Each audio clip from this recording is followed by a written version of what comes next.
And then maybe if we're lucky... Oh my gosh, it looks so different with I press one more button.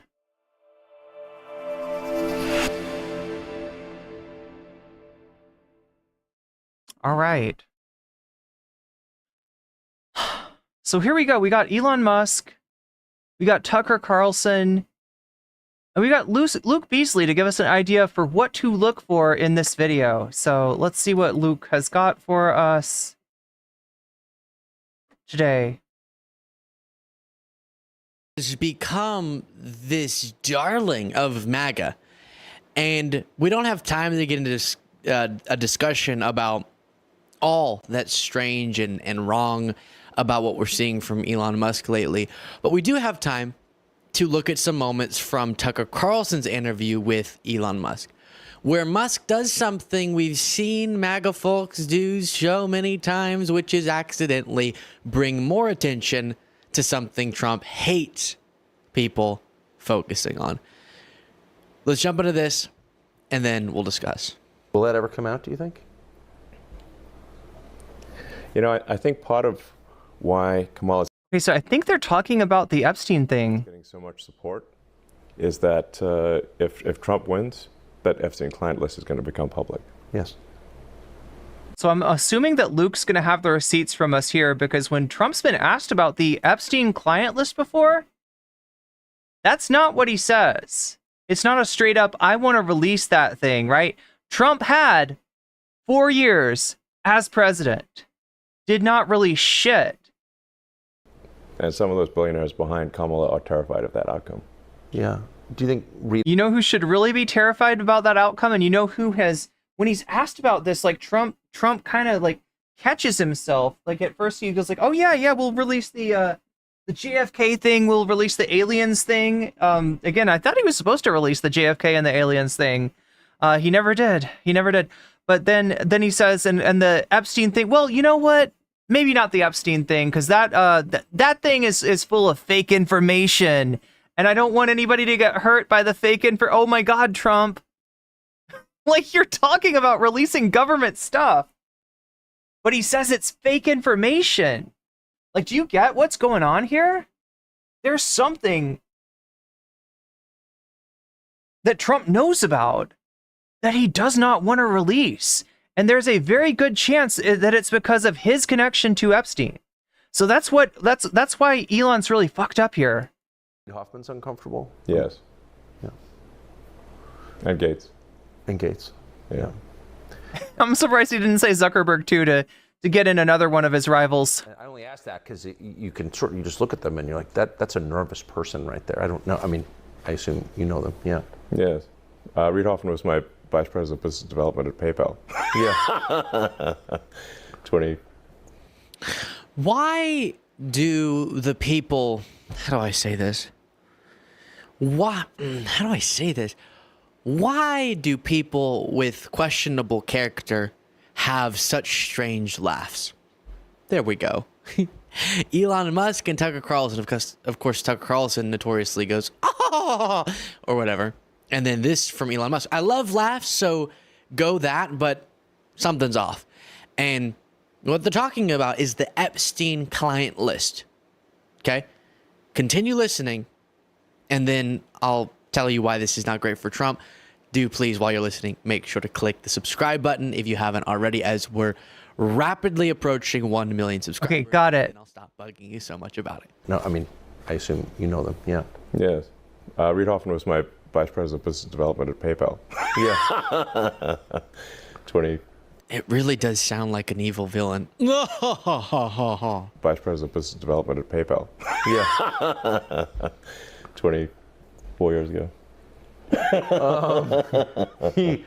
Does he seem nervous to you? Yeah, I mean, he's terrified of a Trump victory. No! Because of the disclosure that would follow? Fuck me. Yeah, I mean, I think it is. Sorry, chat, this is what I'm talking about. Aligned with Trump. Oh. But I think he is concerned about the Epstein situation. Every time a MAGA figure does this, they don't seem to realize all it does, not all, but one of the things it does is it brings to the forefront of especially the online conversation. Here we go. Is that better? Trump's history with Epstein. And so he's trying to make a point about how, yeah, we're definitely... So in the what Luke Beasley's kind of dancing around here is that in the MAGA world itself, right, there's a lot of assumptions. Some of those assumptions come from QAnon. Now, they don't talk about QAnon anymore because they know that QAnon is a bad look, right? They know they don't want to refer to that stuff. They know that people are like kind of onto it. And if they start to talk about, you know, obviously QAnon terms and topics, right, it's going to do badly. They have essentially like tried to rebrand QAnon under a number of different labels. But they believe in that stuff. They have believed in that stuff. Like Marjorie Taylor Greene, Roseanne Barr, these people believe in that stuff. But they know they shouldn't say it. And so there's these assumptions underlying that the Democrats are a secret cabal of blood-drinking pedophiles. And that they've got a lot to hide when it comes to Epstein. Now, in reality, the one person above all people who looks like he's got a lot to hide when it comes to Epstein is actually Donald Trump himself. And when this gets brought up, he acts super weird. Hopefully Luke will show this clip. If he doesn't, I'll find it for you. Yeah, I think Donald Trump was on Fox News talking about Epstein, and he literally was like, yeah, I'll release all that stuff. Oh, wait, except maybe not, because there's a bunch of fake news in there. We can't hurt anyone with the fake news. So, you know, he acts like he wants to release it, but then he changes his mind.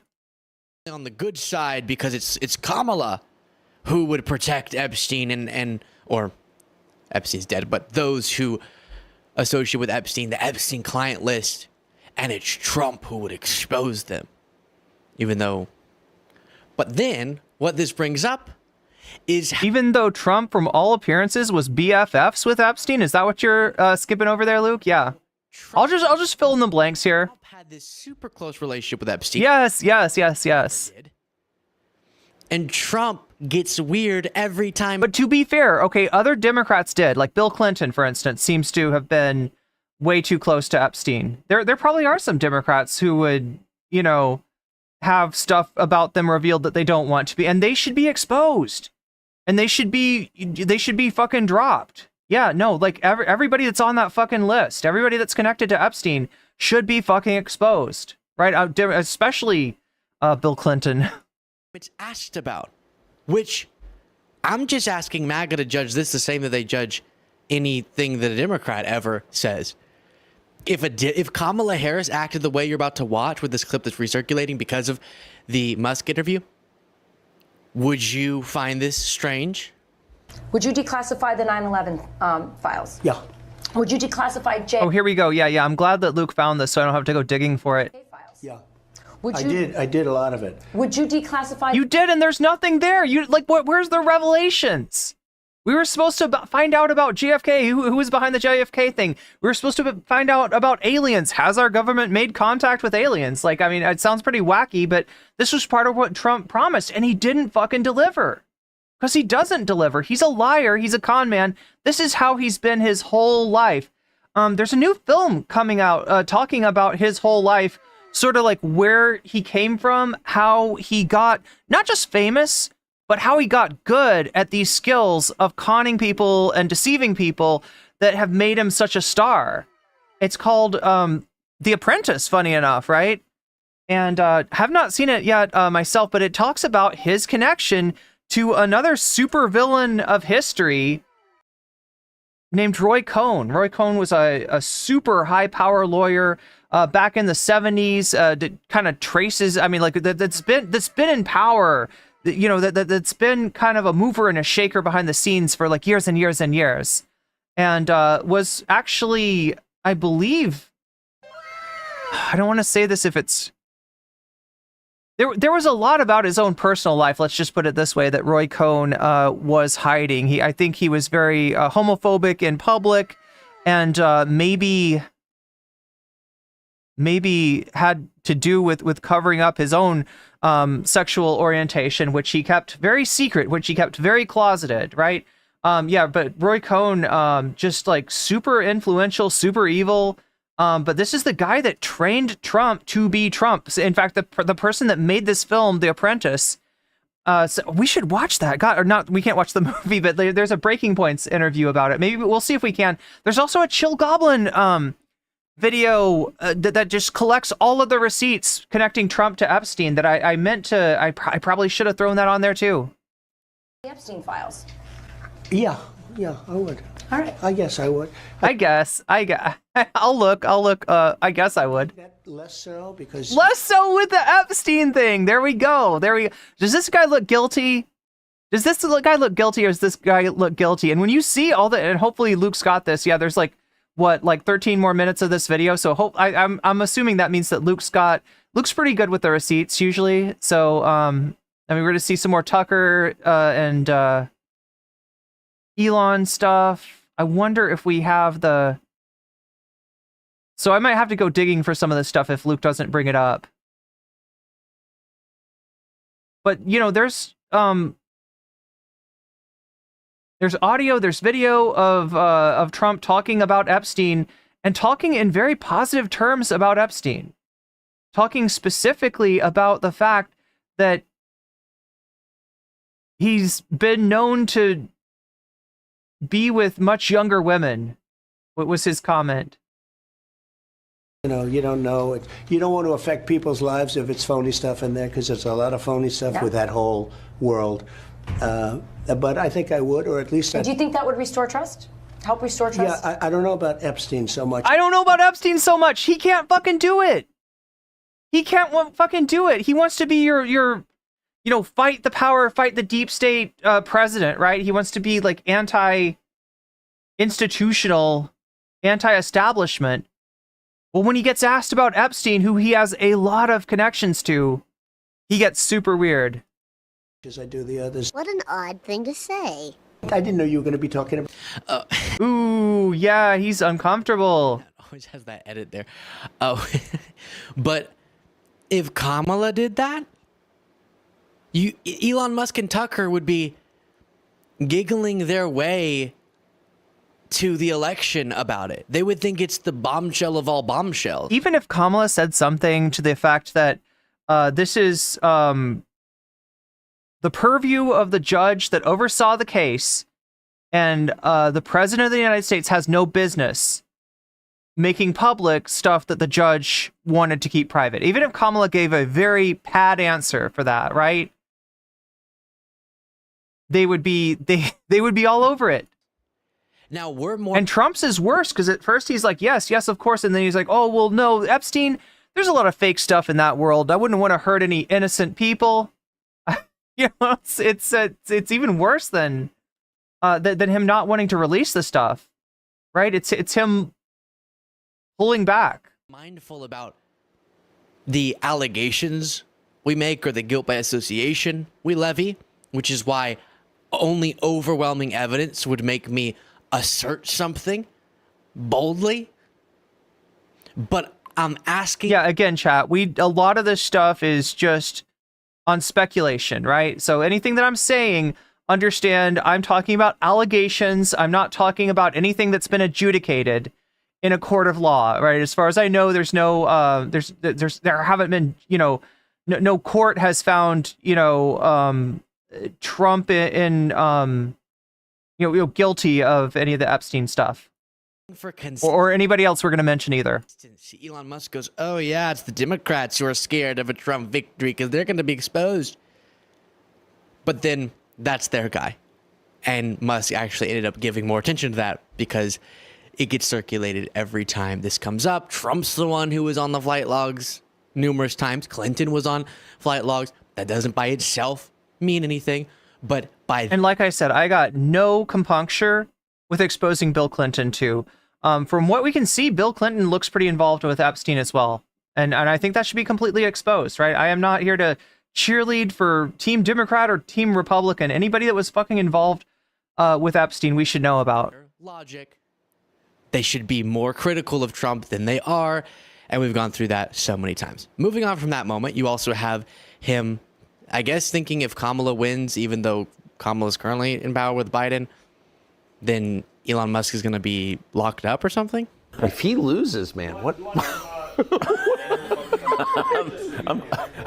You're fucked, dude. I'm fucked. If he loses, I'm fucked. I gotta ask, did they smoke a blunt before this interview? Tucker's face looks even redder than usual. Elon Musk is even goofier than usual. What went on?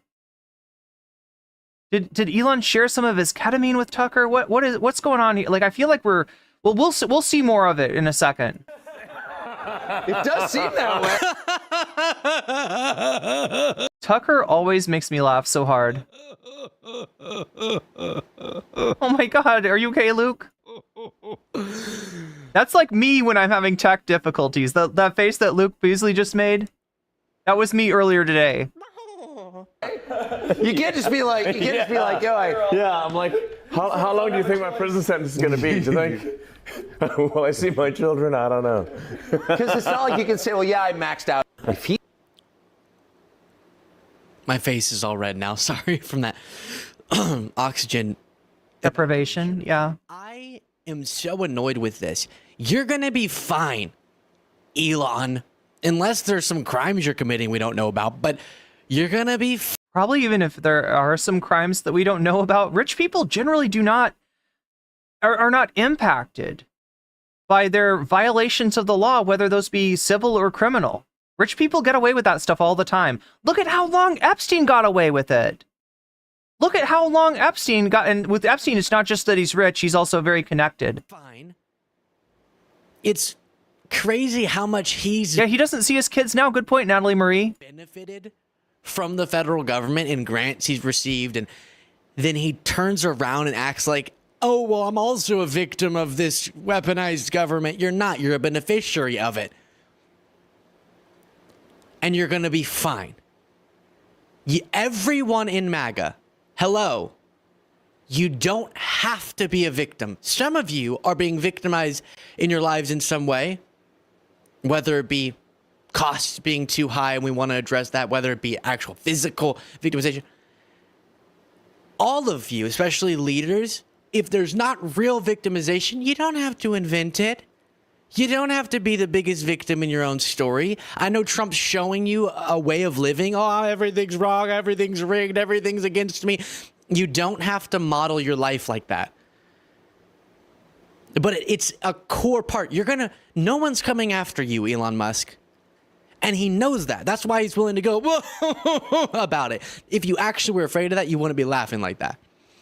But he has to, and it gets to the next part, even the playing field. There's real criticisms and real concerns around the respect or lack thereof of our democratic institutions that could fundamentally change them if Trump wins again. Authoritarian experts. Oh my God. Risking their careers to say this publicly. And Elon Musk understands, for whatever reason, whatever deal he struck with Trump whenever they had those meetings, and then that's when Elon Musk started rapidly changing his views. I don't actually know if anything happened there, but whatever has convinced him he should be a Trump Pepsi guy. Man super chatted $5. The rich aren't victims. Pepsi Man, thank you for the super chat, and you are correct. You are correct. The rich don't have very much to worry about at all. Even though surely he's smart enough to know that what he's saying is ridiculous, that's not worth lying to people to balance the scale and pretend like really it's Kamala Harris who threatens democracy. Over the last 3 years. Themaster 6500 says, I feel like even if he can, even if the chart, I feel like even if he's charged, he will get off. The man could afford the best lawyers in the nation, not just the best lawyers. You're right about that, but the best PR team to change people's perceptions about him, so that any sort of public stink about whatever it was went away. And also just like the amount of influence he has as the owner of Twitter. I am convinced that's why he bought Twitter. Because if you look at the investment, if you look at the purchase, if you look at what he did with Twitter, it doesn't make sense. Not only has Twitter lost, I don't know what, 90% of its value. I mean, I don't remember. It's a lot of its value, but this has affected Tesla as well. This is spilling over into Tesla. This is reducing, when he has to sell stock, it reduces the value of those companies that he controls as well, right? So there's not a lot obviously in it for Elon to own Twitter, except for just controlling a tool to manage public perception, a tool to inject his narrative into the zeitgeist, right? I'm convinced that's why he bought, that and to maybe have some effect on the election. I mean, my view is that if Trump doesn't win this election, it's the last election we're going to have. That the Democrats, the Dem machine, has been importing so many people, bringing in so many illegals, flying in with this. You're so lazy. You're so lazy that this is your argument. Because of undocumented immigration, that's why we're not going to have another election. Because there's going to be so many voters. The great replacement theory, Even though right now border crossings are lower than they were when Trump left office. Oh, no, but they're trying to import as many people as possible. Which is why they're stopping people and deporting people. I don't have the education that Elon Musk does, I assume, because he was born to a rich family. I don't actually know where he went to school, but I don't have billions of dollars to invest in. What are you going to tell me next, Luke Beasley, that you don't have an emerald mine? I thought that everybody was born with an emerald mine. Come on. In informing myself. And some of these things, even with... Do you not even own a major social media platform? Those deficits compared to the Elon Musk are so easy to debunk. It reveals either it's one of those situations where he's really smart in one area, in business areas maybe, kudos, but because of something else, him not understanding how to decipher fact from fiction and on Donna says, X is freedom of speech for everyone to speak. Do you mean Twitter? the internet, he's fallen into this rabbit hole, or like I said, there's a more sinister thing going on. I hate feeling like I'm a conspiracy, or I'm conspiracy theorizing with these just speculations. Let me say overtly, this is speculation, but was there some quid pro quo with Trump when they had that meeting that was reported on? Like how Trump, this is well reported. I always feel weird about this kind of stuff because I tend to throw cold water on any kind of conspiratorial thinking, right? People in my chat bring up the idea that the first assassination attempt of Trump was staged or something like that. I haven't seen any evidence to that effect, so I kind of throw cold water over it. There's a lot of stuff that, like for instance, Kavanaugh. This just came out today. Justice Brett Kavanaugh was credibly accused of not just harassment, but sexual assault. And there were 4,500 plus tips reported to the FBI by people who maybe had some knowledge about the events that were discussed, about the alleged assault that Kavanaugh may have committed. Now, I assumed when it was said that the FBI looked into that and didn't find anything, that that's what happened. But it turns out that Trump actually interfered with the FBI and told them to ignore it, right? So, there's another situation which I was like, hey, don't be conspiratorial. If the FBI says there's nothing to this, I guess there's nothing to this. Turns out they didn't even look into it. They didn't get to look into it. They were stopped. The guy that says that his opponents are interfering with the Department of Justice and that the charges against him are due to the Biden administration leaning on the Department of Justice, asking them to go after him, right, is actually somebody who himself, surprise, surprise, interfered with justice. Asked oil executives to fund him to the tune of $1 billion, and then he would give them things they wanted. What's going on here? Because I don't like doing the whole. Peggy Thomas says, "Is he sleeping?" No, Trump never sleeps. He's all just stupid. He's been stupid all along. Trump sleeps with one eye open. That's just too simple. That's not the world we live in. Yes, he's clearly intelligent in areas. What's going on here for him to be touting the most basic, debunkable, ridiculous ideas you can imagine in favor of Trump? Then this. No, and I've been trashing Kamala nonstop. Oh, I know. You're such a bad boy, Elon. You're such a bad boy. I can't believe, were you trashing Kamala all the time? Oh my gosh. You naughty boy. Well, I mean, the Kamala puppet, I call her, you know. The machine that the Kamala puppet represents. Yeah, she's irrelevant. I mean, she's not even. No, I made a joke which I realized I deleted. Is that an X shirt? Is that branding for his website? Which is like, nobody's even bothering to try to kill Kamala because it's pointless. What do you achieve? Nothing. No, it's totally Just find right. another puppet. Exactly. That's.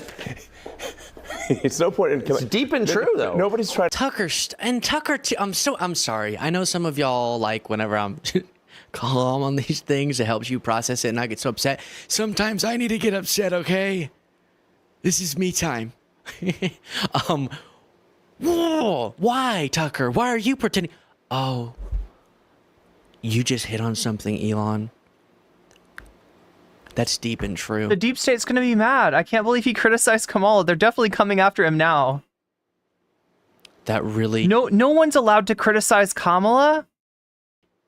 That really got to the core of everything. Why isn't it someone trying to assassinate her? That's really profound.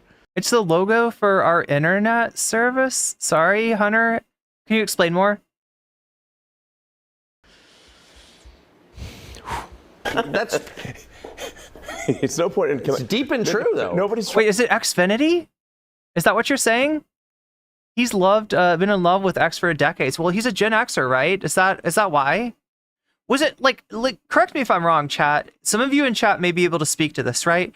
But Gen X was like the kind of marketing that you'd see would be like somebody jumping out of an airplane with a snowboard. Like, you know, stuff like that, right? So the whole idea of doing everything to the extreme was very popular. Is that kind of why it was? Like X is like the X-Files, right? That's a Gen X thing, right? The X-Files, right? So like the X Games, right? Have I got it? Am I onto something? Is this what this is about? Is this how you were an edgelord, right? Because there was edgelords back in the 90s, apparently, but they were not edgelords. They were extreme. They were they were. I think that's what this is. I guess. Kill Joe Biden. It's He bought X.com in the late 90s and jerks to X. It's pointless. You mean he jerks off to X? You actually put that up? Yeah. Now, some people interpreted it as though I was calling for people to Of course. assassinate her, but I was like, no, even. I was like, doesn't it seem strange that no one's even bothered to try? It's not worth it. I mean, I'm scared. I need to call my mom. Mom. I'm just trying to. Gorgoth, I'm just trying to figure out what X means to Elon Musk, right? I'm trying to put myself into his shoes, and I'm recognizing that he comes from another generation. And I'm just trying to put together all the old Mountain Dew commercials I've seen to try to make this make sense. And the supply. Yeah, like nobody would. It's absurd. It could be anybody. Yeah. Nobody's going to try to. Nobody tries to assassinate a puppet. Of course not. A marionette. Yeah, marionette. It's just like. Yeah, there have been foiled assassination attempts. The one that's on my mind right now was against Biden. It led to a death of a Trump supporter who was posting that he was going to assassinate. Don't be dumb. I'm sorry, I didn't see your question. You have a YouTube icon, and I don't know. I guess I just didn't notice it. Like, compared to everybody else's icon, yours is kind of boring, right? It's just a YouTube symbol. So I didn't think you had anything good to say. What has Kamala done in the Biden administration that has had a major, that has been, I could ask you the same question about Trump in his 4 years in the White House. And since that came before, I think that you kind of need to answer that first. And then the FBI. But let me give you an example of what she's done. You heard of Kamala, the border czar? Oh my gosh, she's the border czar, and there's immigration. That must mean she's doing a really bad job. Or it could mean that she's actually doing things like talking to countries where the immigration is coming from. Now, in some cases, right, because immigration isn't something that just randomly happens. Somebody who gets up and says, ha ha ha, I'm going to illegally enter the United States because I'm Hannibal Lecter, and I'd like to have you for dinner. No, that's not really how it happens. Somebody leaving their home, leaving their family, leaving their life, right? It's got to be something pretty extreme. In a lot of cases, it's because of instability in the country that somebody's from. Take, for example, one of the countries where a lot of immigration has come from recently, that being Venezuela, right? Venezuela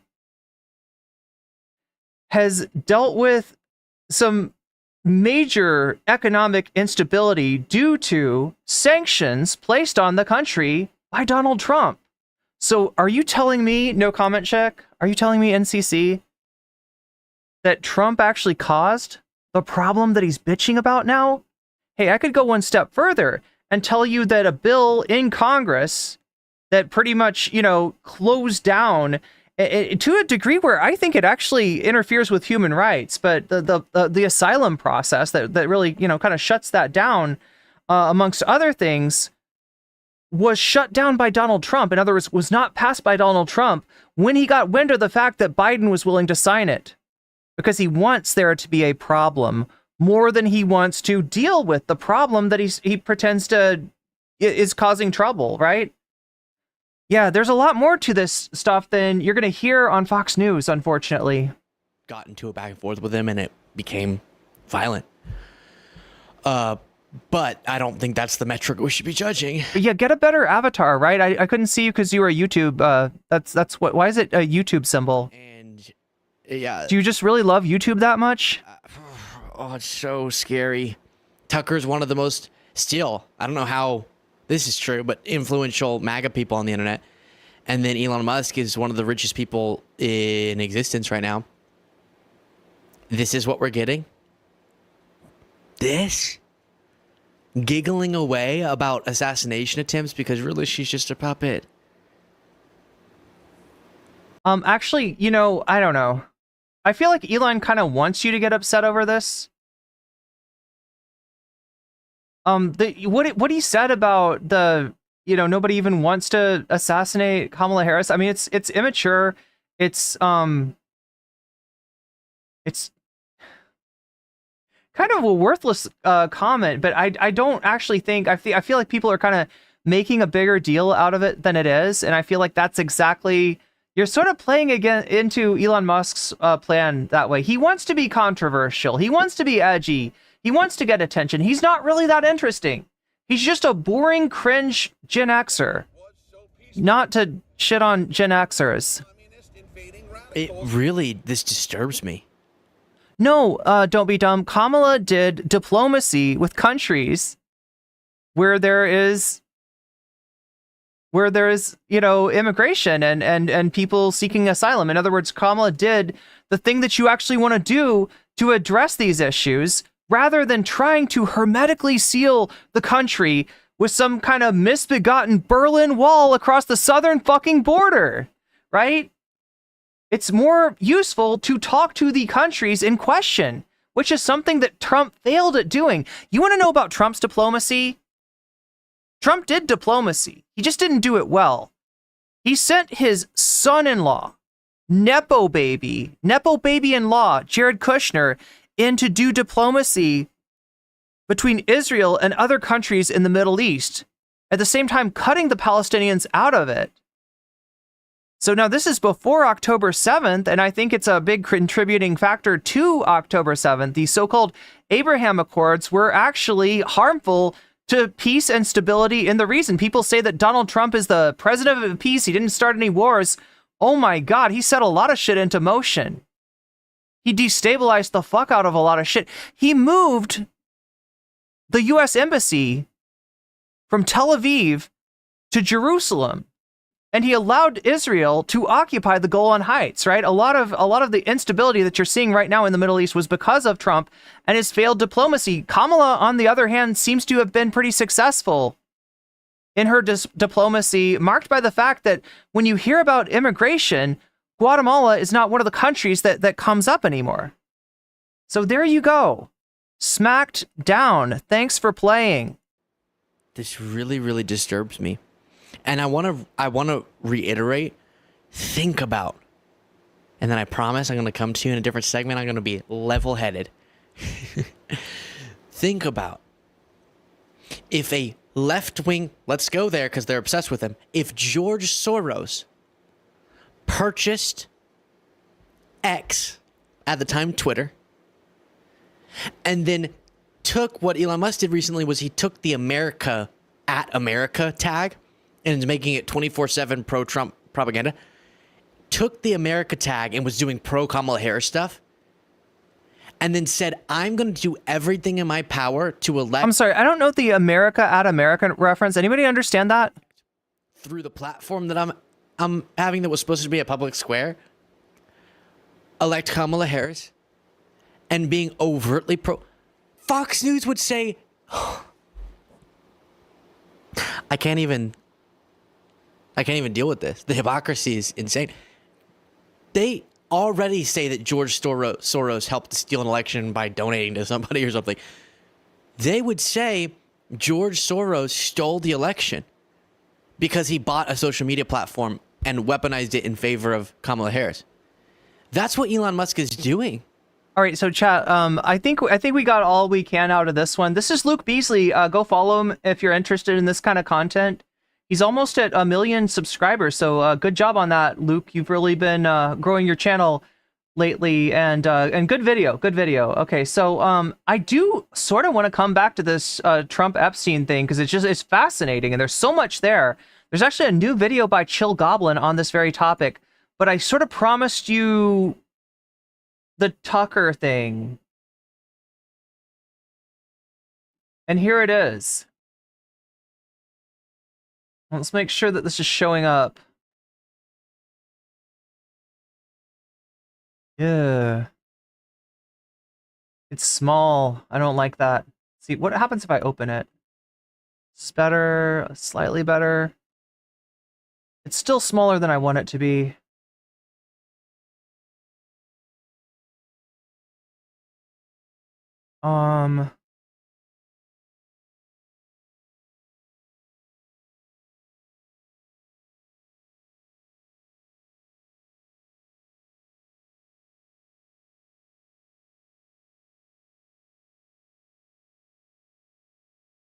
I can't tell. Is this like a live streamer?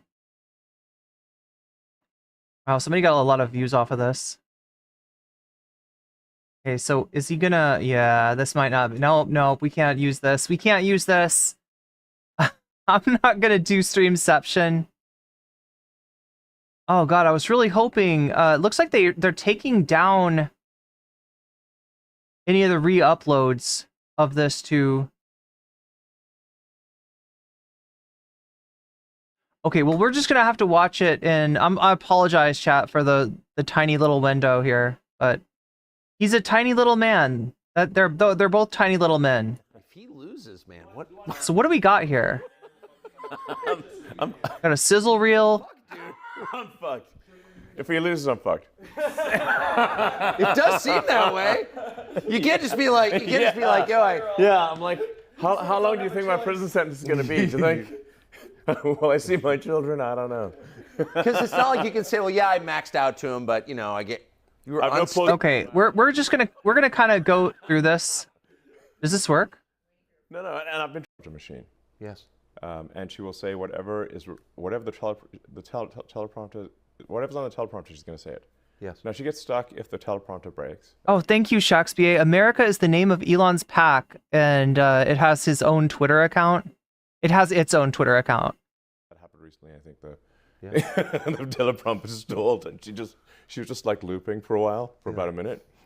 It's only on Twitter Hassan had the same problem.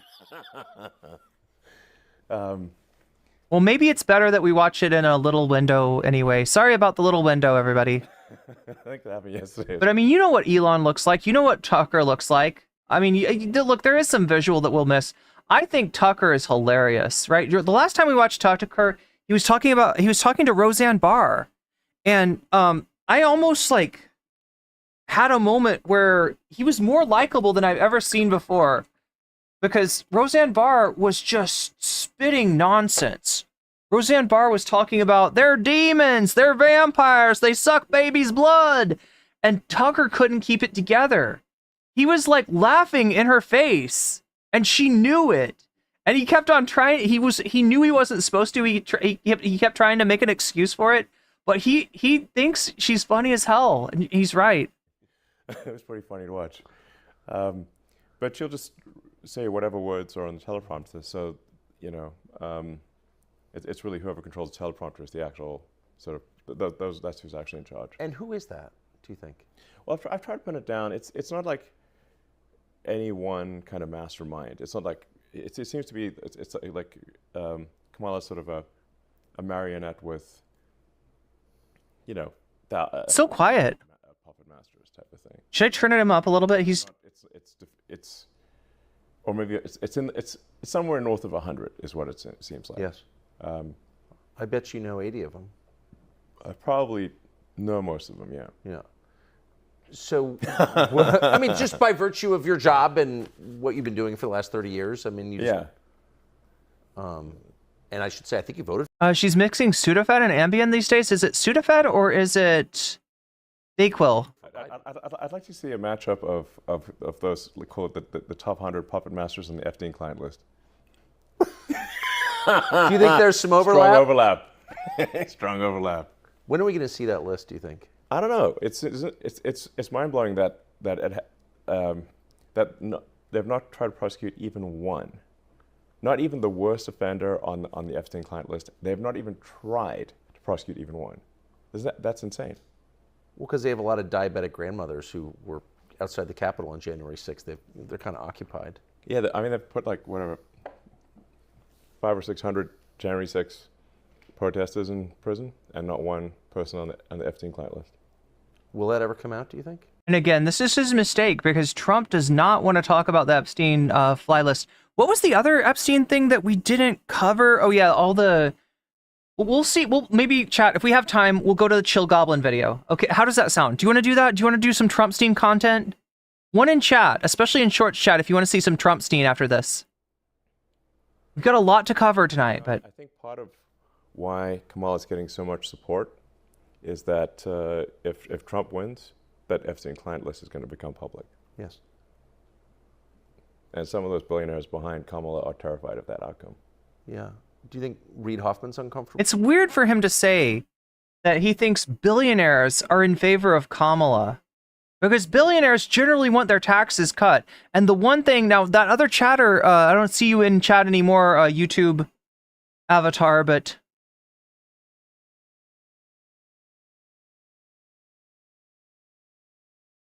The one thing that Trump got done, the one accomplishment that Trump actually did, was lowering taxes for billionaires. Because it was so peaceful up here, but now there are freaking communist invading radicals. That's why I thought it was weird for this chatter to ask me what accomplishments Kamala Harris, the vice president, not the president, the person that's there in case the president keels over, right? That person, what accomplishments she got done. When I'm sure that chatter was not ready to answer what Donald Trump had gotten done, let alone what his vice president had gotten done, Mike Pence. But there was one accomplishment that Mike Pence did. Do you know what it is, chat? Do you know what the accomplishment of Mike Pence was? Mike Pence did do something good for all of us. Mike Pence did do one good thing before he left, and he almost got hung for it. Yes. Yeah. And Gates. And Gates. Yeah. And I only ask that because you just look at them and you're like, that's a nervous person right there. I don't know. I mean, Make sure to hit that like button on my stream if you can. It's a little harder on shorts. You'll have to like hold down your thumb on the video to like it. It's kind of like TikTok in that way. But it really does help me out a lot, and I really do appreciate it. So if you like content like this, make sure to hit that like button. You know them, yeah.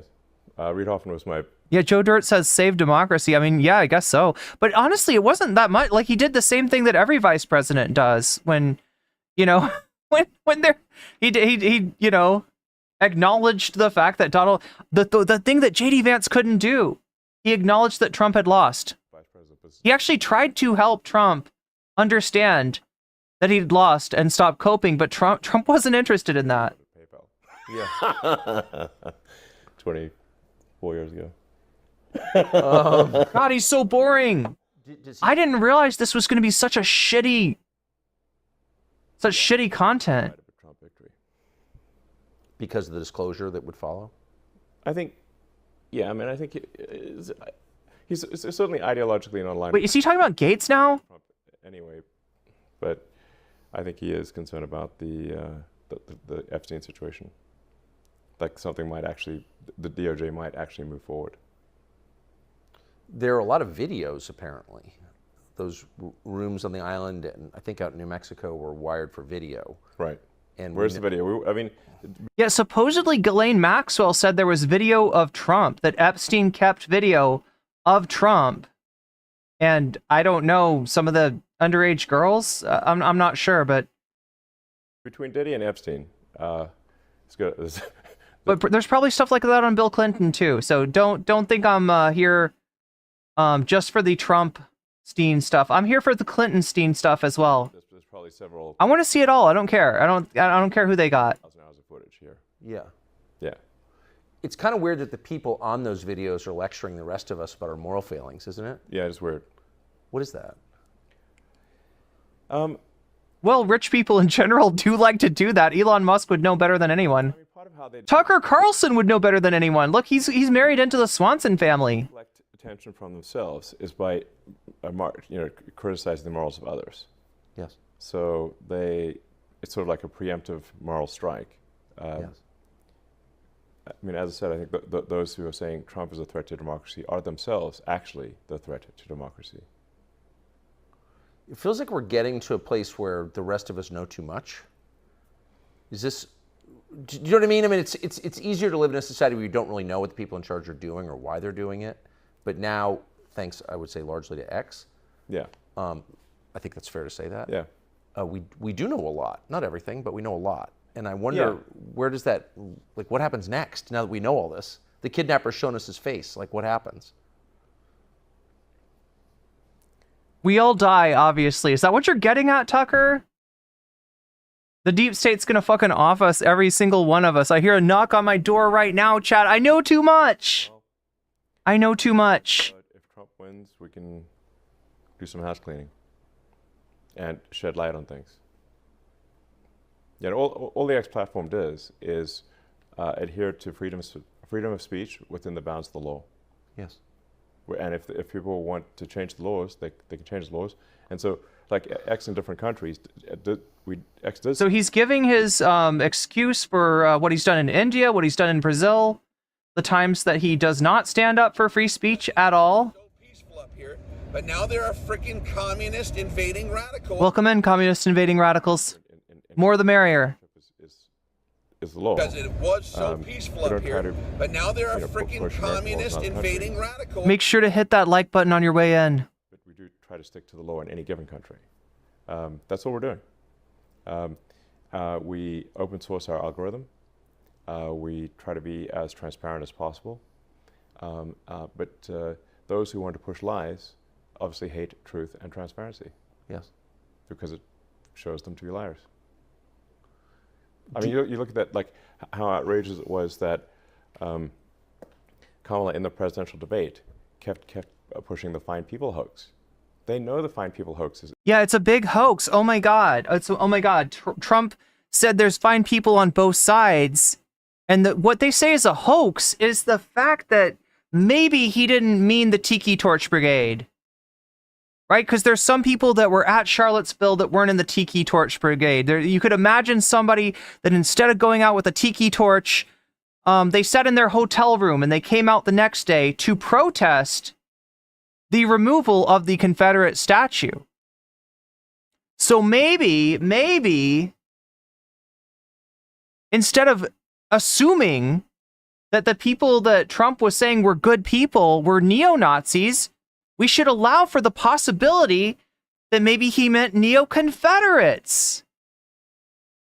Which is a whole nother thing. He wasn't supporting, chat, Adolf Hitler and the German Nazi party, right? He was maybe supporting the Confederate States of America and their insurrection against the rest of the country in order to keep their slaves. States' rights to do what? To keep slaves, right? Maybe that's what he meant. So I guess we got to let him go then. Right? There's good people on both sides. Maybe he didn't mean the neo-Nazis. Maybe he meant the neo-Confederates. It's false. Trump would never support Nazis, a Nazi rally. It's absurd. He would only support Confederates. And he explicitly said that in that same speech that you must condemn anyone who has Nazi tendencies in the strongest possible terms. It's weird for a guy to say we should condemn people with Nazi tendencies and then to turn around and say that the immigrants are poisoning our blood, but hey. And yet, despite knowing that to be false. Is he loud enough, chat? I feel like he's so quiet. Yeah, states' rights to do what? For the Kamala puppet, put the Fine People hoax in the presidential debate.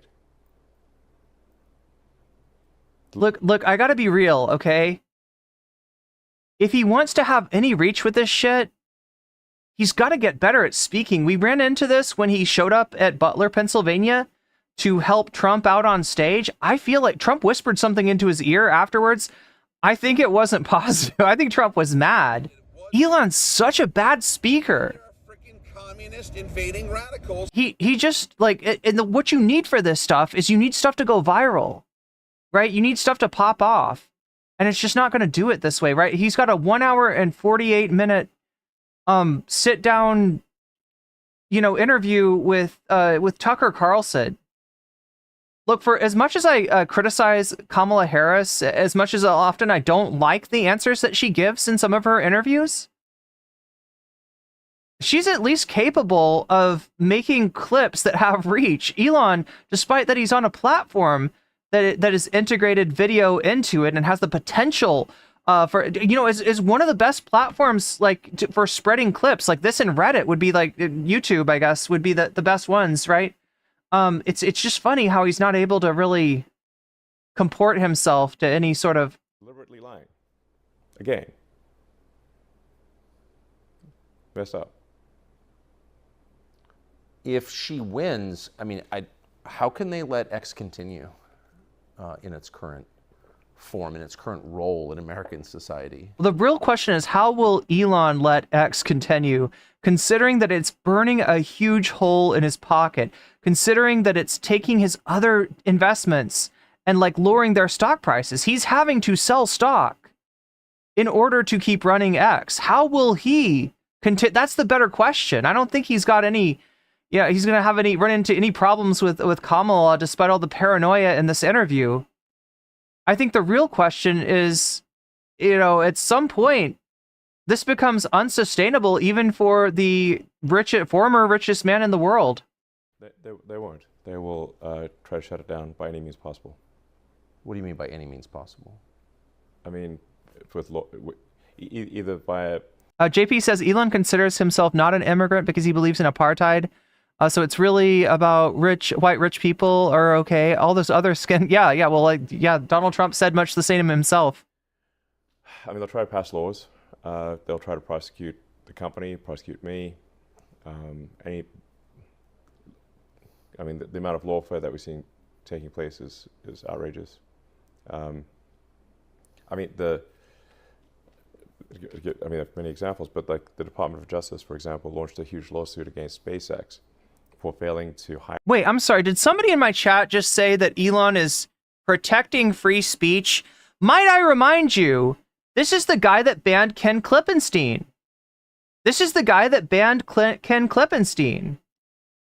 hire asylum seekers. I'm sorry, you got no fucking room to talk, Elon. You're in here in my chat glazing him the fuck up. Yeah, Asylum seekers? Asylum, not asylum. He's a free speech warrior. My ass he is. Granted asylum seekers. Now there's also a law called the International Traffic and Arms Regulations that because SpaceX develops advanced missile technology that can be used in nuclear ICBMs, that we have. He's protecting free speech by banning Ken Klippenstein for releasing the J.D. Vance dossier. That's protecting free speech? You naive motherfucker. We have to be very careful with who we hire. We can only hire someone if they're a permanent resident or citizen. That's what the ITAR law says. Then there's another law that says that you cannot discriminate against asylum seekers. So we're damned if you do, damned if you don't. The DOJ did a massive lawsuit against SpaceX for failing to hire asylum seekers, even though it is illegal for us to hire asylum seekers under ITAR law. This is an actual thing that's going on, and they can only do. Okay, so what else do we have here? Because it was so peaceful up here, but now there are freaking communist invading radicals. I don't know, I'm getting bored with this. Why is there so much anti-human messaging? AI and the woke mind virus, that sounds juicy. Let's see what this is. Often I wonder, in public. They should. I'm raising it. Yeah, you are. You said that artificial intelligence. How does anybody sit through this shit? This is so boring. Machine intelligence. Like, what good is free speech if you're too boring to listen to? Might be a good thing. Where are we on AI right now? Say no to censorship. Yeah, say no to Elon. Free Ken Klippenstein. Free Ken Klippenstein. Right now, and what are your views?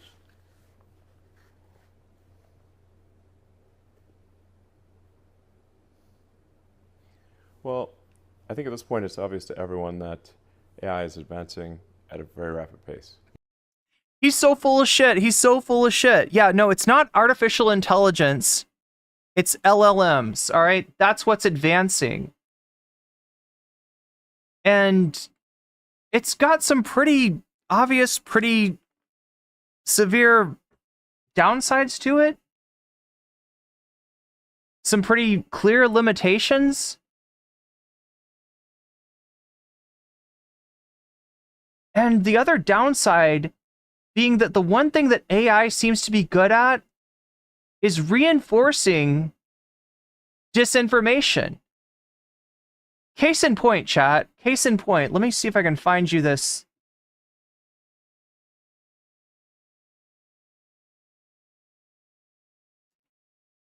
Kyle Kulinski talked about this today.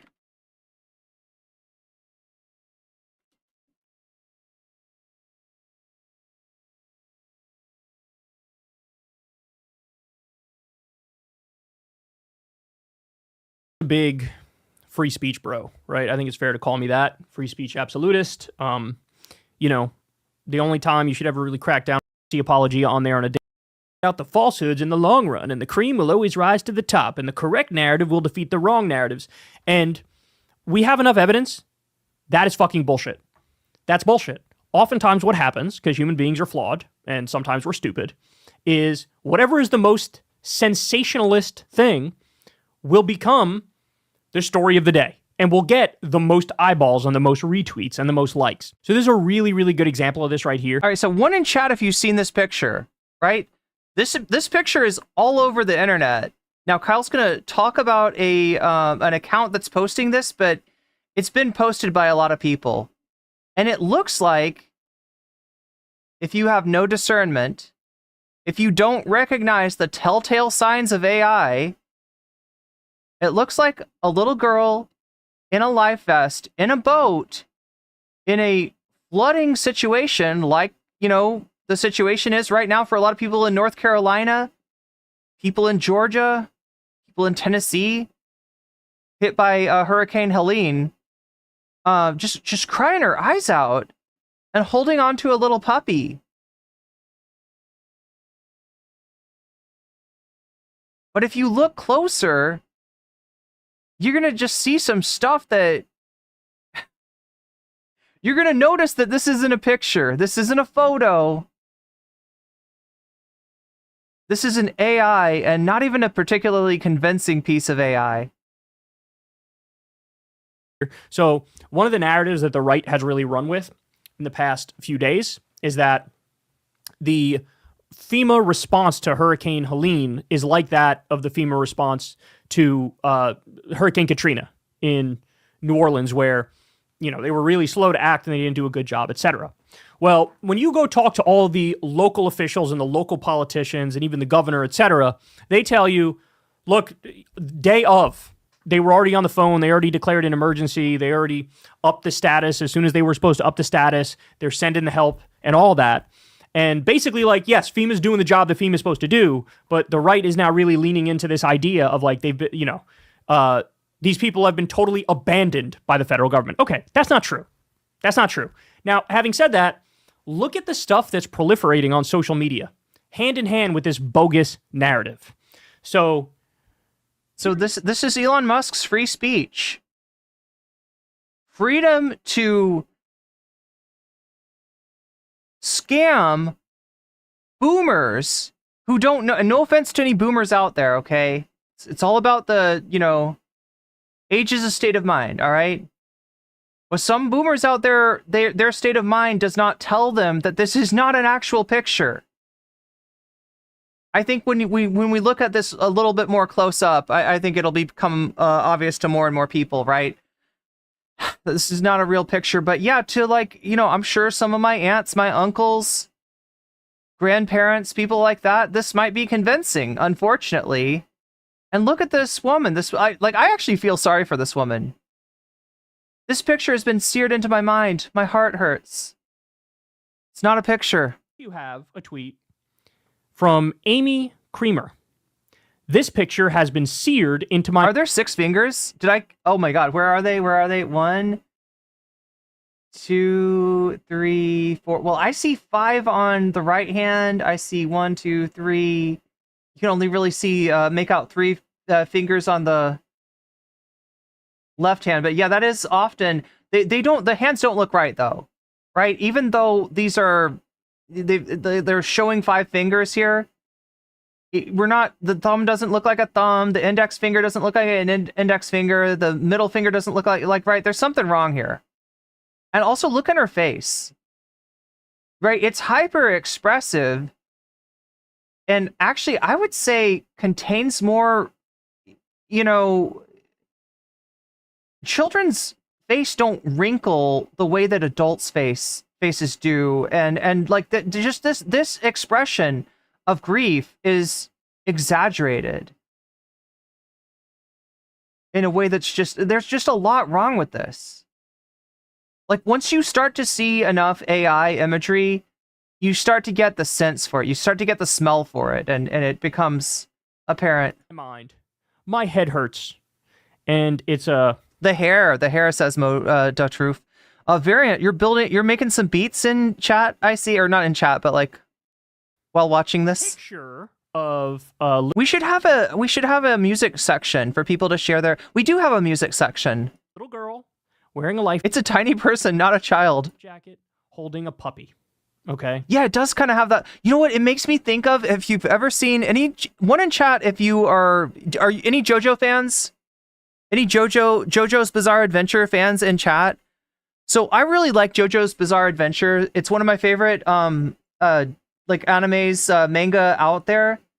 But I do have to admit that the mangaka, the artist behind JoJo's Bizarre Adventure, he draws kids really weird. They look like tiny adults, and it's kind of creepy. He also draws dogs really weird too, but that's another story. I'll hold off on talking about the picture here for just a second because I want to show you what she responded to herself with. So the next tweet in the thread. Y'all, I don't know where this photo came from. And honestly, it doesn't matter. Wait, part 8 is your favorite? JoJolian? It is seared into my mind forever. There are people going through much worse than... Nice, Tiki Dragon. Thank you for the sub. ...what is shown in this pic. So I'm leaving it because it is emblematic Yeah, Oso Loso, Jojo Siwa's Bizarre Adventure. of the trauma and pain people are living through It was right now. so peaceful up here, So, but of now course, the there are reality freaking about this picture, communist invading it is the radicals. most obvious fake AI image ever created ever. If you ask You know, I've seen worse. I've seen a lot of Facebook boomer brain rot that's worse. me beforehand, The classic one is like the kid from Africa that's made some kind of like a sculpture of Jesus Christ out of fruit or something like that. You know what I'm talking about? It's always something like that, and they're like, "This little boy is so great. Like we should send him money." And they're sending the scammers money. They're sending the people that are doing the what do you call it, like engagement bait AI posts on Facebook. They're sending them money. Kyle, will anybody think this is a real picture? I would say to you, no. Nobody is that stupid. Because it literally looks more like a painting than a picture. It's not even a convincing AI image, right? It like not remotely convincing. It's almost like they made it to not look realistic. Well, this idiot was spreading it as if it was realistic. And then when she gets called out on it, she goes, look, it doesn't matter if it's real or not. There are people who are going through this right now anyway. And, you know, it's traumatic and people are living through hell right now. So the spirit of it is true, right? Okay, no, look, I will agree with her on one thing. There are a lot of people going through a lot of shit right now. In North Carolina, in Tennessee, in Georgia, and all those places, right? But politicians hijacking people's pain and suffering to try to win another term in office so that they won't have to be charged with the crimes that they have very likely committed? That's not okay. That's not okay. That's not something a human being should be doing. Right? That's kind of what she's saying. Forget the specifics. The spirit of it is true. And it reminds us of the pain of what people are going through. So, by the way, here's what the community note said. Quote, it is not a photo. It is a 100% fake AI-generated image. Fake generative AI technology has been called the ultimate disinformation amplifier. Therefore, it is important to identify such... There we go, the ultimate disinformation amplifier. Anyway, that's the basic thing that I was trying to show you here. We'll get back to Tucker and Elon. I do want to see... You can see it with the new capabilities that come out every month. Or Let's see if we can find the... Trump, Epstein. You know, AI at this point can write a better essay than probably 90%. Because it was so peaceful up here, but now there are freaking communist invading radicals. AI right now can beat. Like I said, Elon's like boring me to sleep. I can see he's boring my chat to sleep too. So we need term limits for what? The Supreme Court? Drain the swamp. Yeah, I agree with that. But when maybe I mean something different when I say the swamp. I'm talking about the most corrupt branch of our government, the judicial branch, right? Which does need term limits. And honestly, they need to clean house there, right? We've got a massive corruption in the Supreme Court. Yeah, that swamp needs to be drained. Kick them the fuck out. Kick them out. If you say draw an image, draw a picture. And speaking of corruption, what's the deal with this guy and the space program? Why is one man allowed to own the space program? Right? What the fuck has happened to our government? Like they've privatized the fucking space program. I feel like that's where corruption comes from, when you got a fucking billionaire that's able to get money from the government to make himself richer. Fuck that shit. It can draw, like, if you try to say Midjourney, which is, the aesthetics of Midjourney are incredible. What is he talking about? Elon, you're so boring. It will create... I want to know about the woke mind virus. Please tell me about the woke mind virus. That are better than, again, like 90% of artists. It's just objectively the case. And it'll do it immediately, like 30 seconds later. We're also starting to see AI movies. So you start seeing, you know, short films with AI, AI music creation. I just don't understand why such a weird man is so boring. Tucker's bored. You're boring, Tucker. The rate at which we're increasing AI compute is exponential, hyper exponential. So there's dramatically more AI compute coming online every month.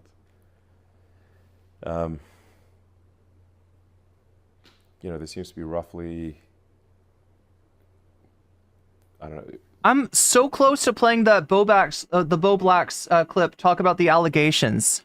The amount of AI compute coming online is increasing at quote, roughly 500% a year, and that's likely to continue for several years. And then the sophistication of the AI algorithms is also improving. So we're bringing online a massive amount of AI compute. My show is extremely boring. Well, that's because of what we're watching, dickhead. And also improving the efficiency of the compute and what. Oh, I'm sorry. Is your name not dickhead? I'm sorry, Rob Connors. I misread your name there. What the AI software can do. I got to get new glasses, Chad. It looked like it said dickhead. Quantitative and qualitative in improvement. I think next year you'll be able to ask AI. So certainly by the end of next year, make a short movie about something, or probably can do at least a woke mind virus. This clip is supposed to be about AI and the woke mind virus. Where's the woke mind virus? That's really all I'm interested in, is the woke mind virus. One of the questions that people asked was like, which is worst? Okay, this is boring everyone. All right, chat, I'm gonna make an executive decision here. We're gonna see what's up with this Trump Epstein shit. This video about Jeffrey Epstein contains non-graphic, non-descriptive news coverage of controversial issues. Usually I would never do this, but I've decided to censor the following words because if I don't, YouTube will age restrict this video and drastically limit its reach. None of the details have been removed, but if you'd prefer to watch the video in full without annoying censorship, please check out my Patreon. Lowest tier is just $1 a month. Want to hear something crazy? The year was 2015. Hillary Clinton was expected to run as a Democratic Party presidential candidate, but something in her past didn't sit right with American political consultant Roger Stone. Starting in January 2015. Wait, is that supposed to be Stone? It's Stone! Oh my god, Stone is a goblin. Mr. Stone began shouting to anyone who would listen about Hillary and especially Bill Clinton's ties to notorious child trafficker Jeffrey Epstein. First, in an article in Sunshine State News. According to flight records, Bill was on Epstein's plane 17 times. Epstein even pleaded the Fifth Amendment when asked about his relationship with Clinton and whether Clinton was supplied with underage girls. February 2015 on Hannity. Sean, some of Epstein's victims were as young. So again, chat, I'm not gonna, there's a lot, maybe a lot more connecting to Trump to Epstein, but as far as the Bill Clinton connection, yeah, that needs to be exposed too. All of it needs to be exposed. As 11 years old. The average age is more like 14. This isn't consensual sex. This is pedophilia. Why would Bill Clinton be friends with someone like this? And what did Epstein's victim, who's filed this lawsuit, mean when she was told by Epstein, Bill Clinton owes me a few favors? What did Epstein mean by that? March 2015 in the Daily Caller. Despite the fact that Palm Beach police identified Maxwell as the chief procurer for Epstein's underage orgies, Maxwell was nonetheless an honored guest at Chelsea Clinton's wedding and now works for Oh, there she is.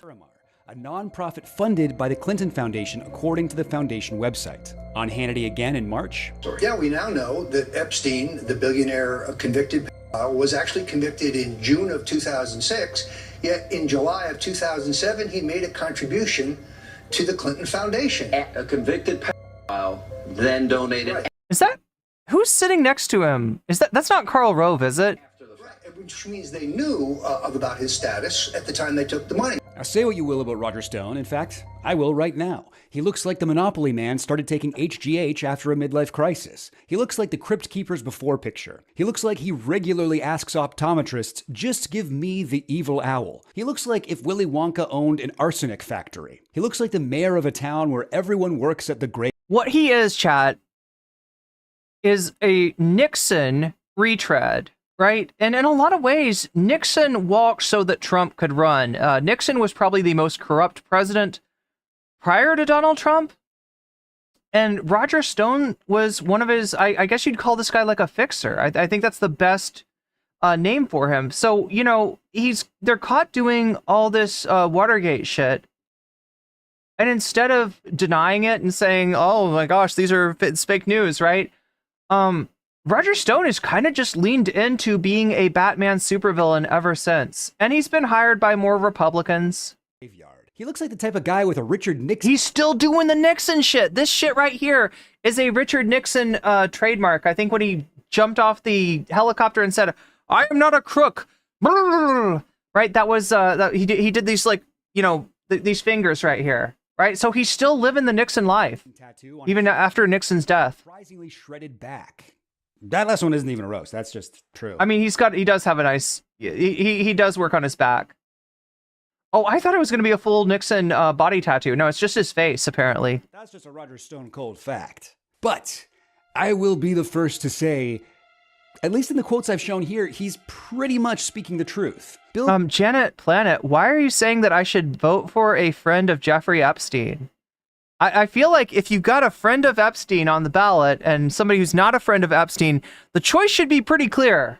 Clinton's ties to notorious pedophile Jeffrey Epstein are damning, and they have gone largely unexplored by the mainstream media. Bill Clinton was an honored... Wait, did I just see what I thought I saw? Oh my god, chat. Bill Clinton's ties to... Wait. We gotta pause it. Look, I'm not letting anybody off. All right. Joining Clinton for a 3-hour dinner was a very selective group of people whom, according to the one Democratic Party source, gave as much as $100,000 to the Democratic National Committee for the privilege of dining with the former president. Actor, singer on guest list. Jimmy Buffett. Now, wait, what was this? Oh, okay. So, yeah. Look, I thought I was going to have to call my dad and be like, you gotta burn your Jimmy Buffett albums, old man. You gotta burn that shit. No, it looks like this was a guest list for the DNC dinner, you know, where you'd be dining with Bill Clinton, right? Jimmy Buffett's on here. Don Johnson is on here. Who is Don Johnson? Miami Vice, one of the Miami Vice guys. Is that where Vice City comes from? Is Miami Vice? Deandra Douglas. Oh, wife of Michael Douglas. So is that the woman that gave him the throat cancer from him going down on her? There's this whole thing about Michael Douglas. Was he the one that got throat cancer from going down on some chick? Sylvia Hassenfeld. Don't know. Married into the founding family of Hasbro Toys. Jeffrey Epstein. Richard Garrett, don't know. Bob Knuth, don't know. Alfonso Fanjul, don't know. Don Fowler, don't know. Paul Prosper, I don't know these people. I saw Jimmy Buffett. I was like, am I gonna have to call my dad? Largely unexplored by the mainstream media. Bill Clinton was an honored speaker at the DNC just 1 month ago, something that should make us all sick to our stomachs. The more you look into the Jeffrey Epstein story, the more crazy-making it is. It's by far the most interesting news story of my lifetime. There are so many celebrity cameos that Who is that? These people look so sus. They're like, if I were to imagine a ring of PDFs, that this is kind of like, I don't know, this isn't far off. Sometimes it feels like a C-tier Simpsons episode. Maybe like, oh, that's Rupert Murdoch. That's Bill Gates. Damn. Season 12 when the quality was declining, but you'd still get 2 or 3. That's Mick Jagger. Okay, my dad definitely needs to burn his Rolling Stones records if he has any. Good belly laughs out of every probably before his time though. Episode. Also, Matt Groening was on Epstein's jet, and that's the thing. Some Epstein Matt Groening, that's the Simpsons guy. Connections are much more damning than others, and you have to be constantly ready to learn something horrible about your personal faves. Believe me. No, I'm ready. I'm ready. Cried genuine tears the day I took down my family-size poster. Oh, that's Harvey Weinstein. Of Alan Dershowitz. A story. My life-size poster of Alan Dershowitz. Yes, me too. This big, this salacious, with this the Dersh. I can't believe the Dersh is involved. Star power should, by rights, have been on the cover of every magazine, the front page of every newspaper, the thumbnail of every YouTube video for years. It's always been incredibly frustrating to me that Epstein was treated as this special interest story. So While I don't co-sign all of Roger Stone's views and statements, I have to commend him for telling these particular truths. In fact, chat, I should have had this on the bonus content. This should have been on the docket for bonus content. This is interesting stuff. I'm not sure if we're going to be able to watch all of it, but yeah, I'm all for whoever. In fact, but now there are freaking communist invading radicals. Look, I'm going to say it. Since Elon Musk has been talking about Trump releasing the Epstein files, and we know that he won't, right? We know that there's stuff on him in there that he doesn't want to release, right?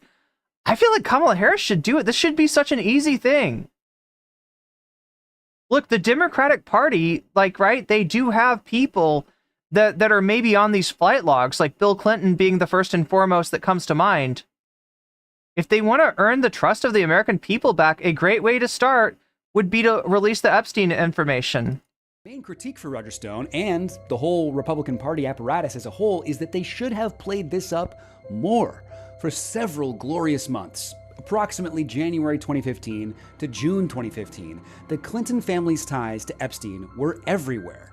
But all of a sudden that stopped right around June 2015 when Donald Trump descended from a golden escalator and wait, what is that? Is that Yoda? Announced he was running. Oh, that's not Yoda, chat. For president.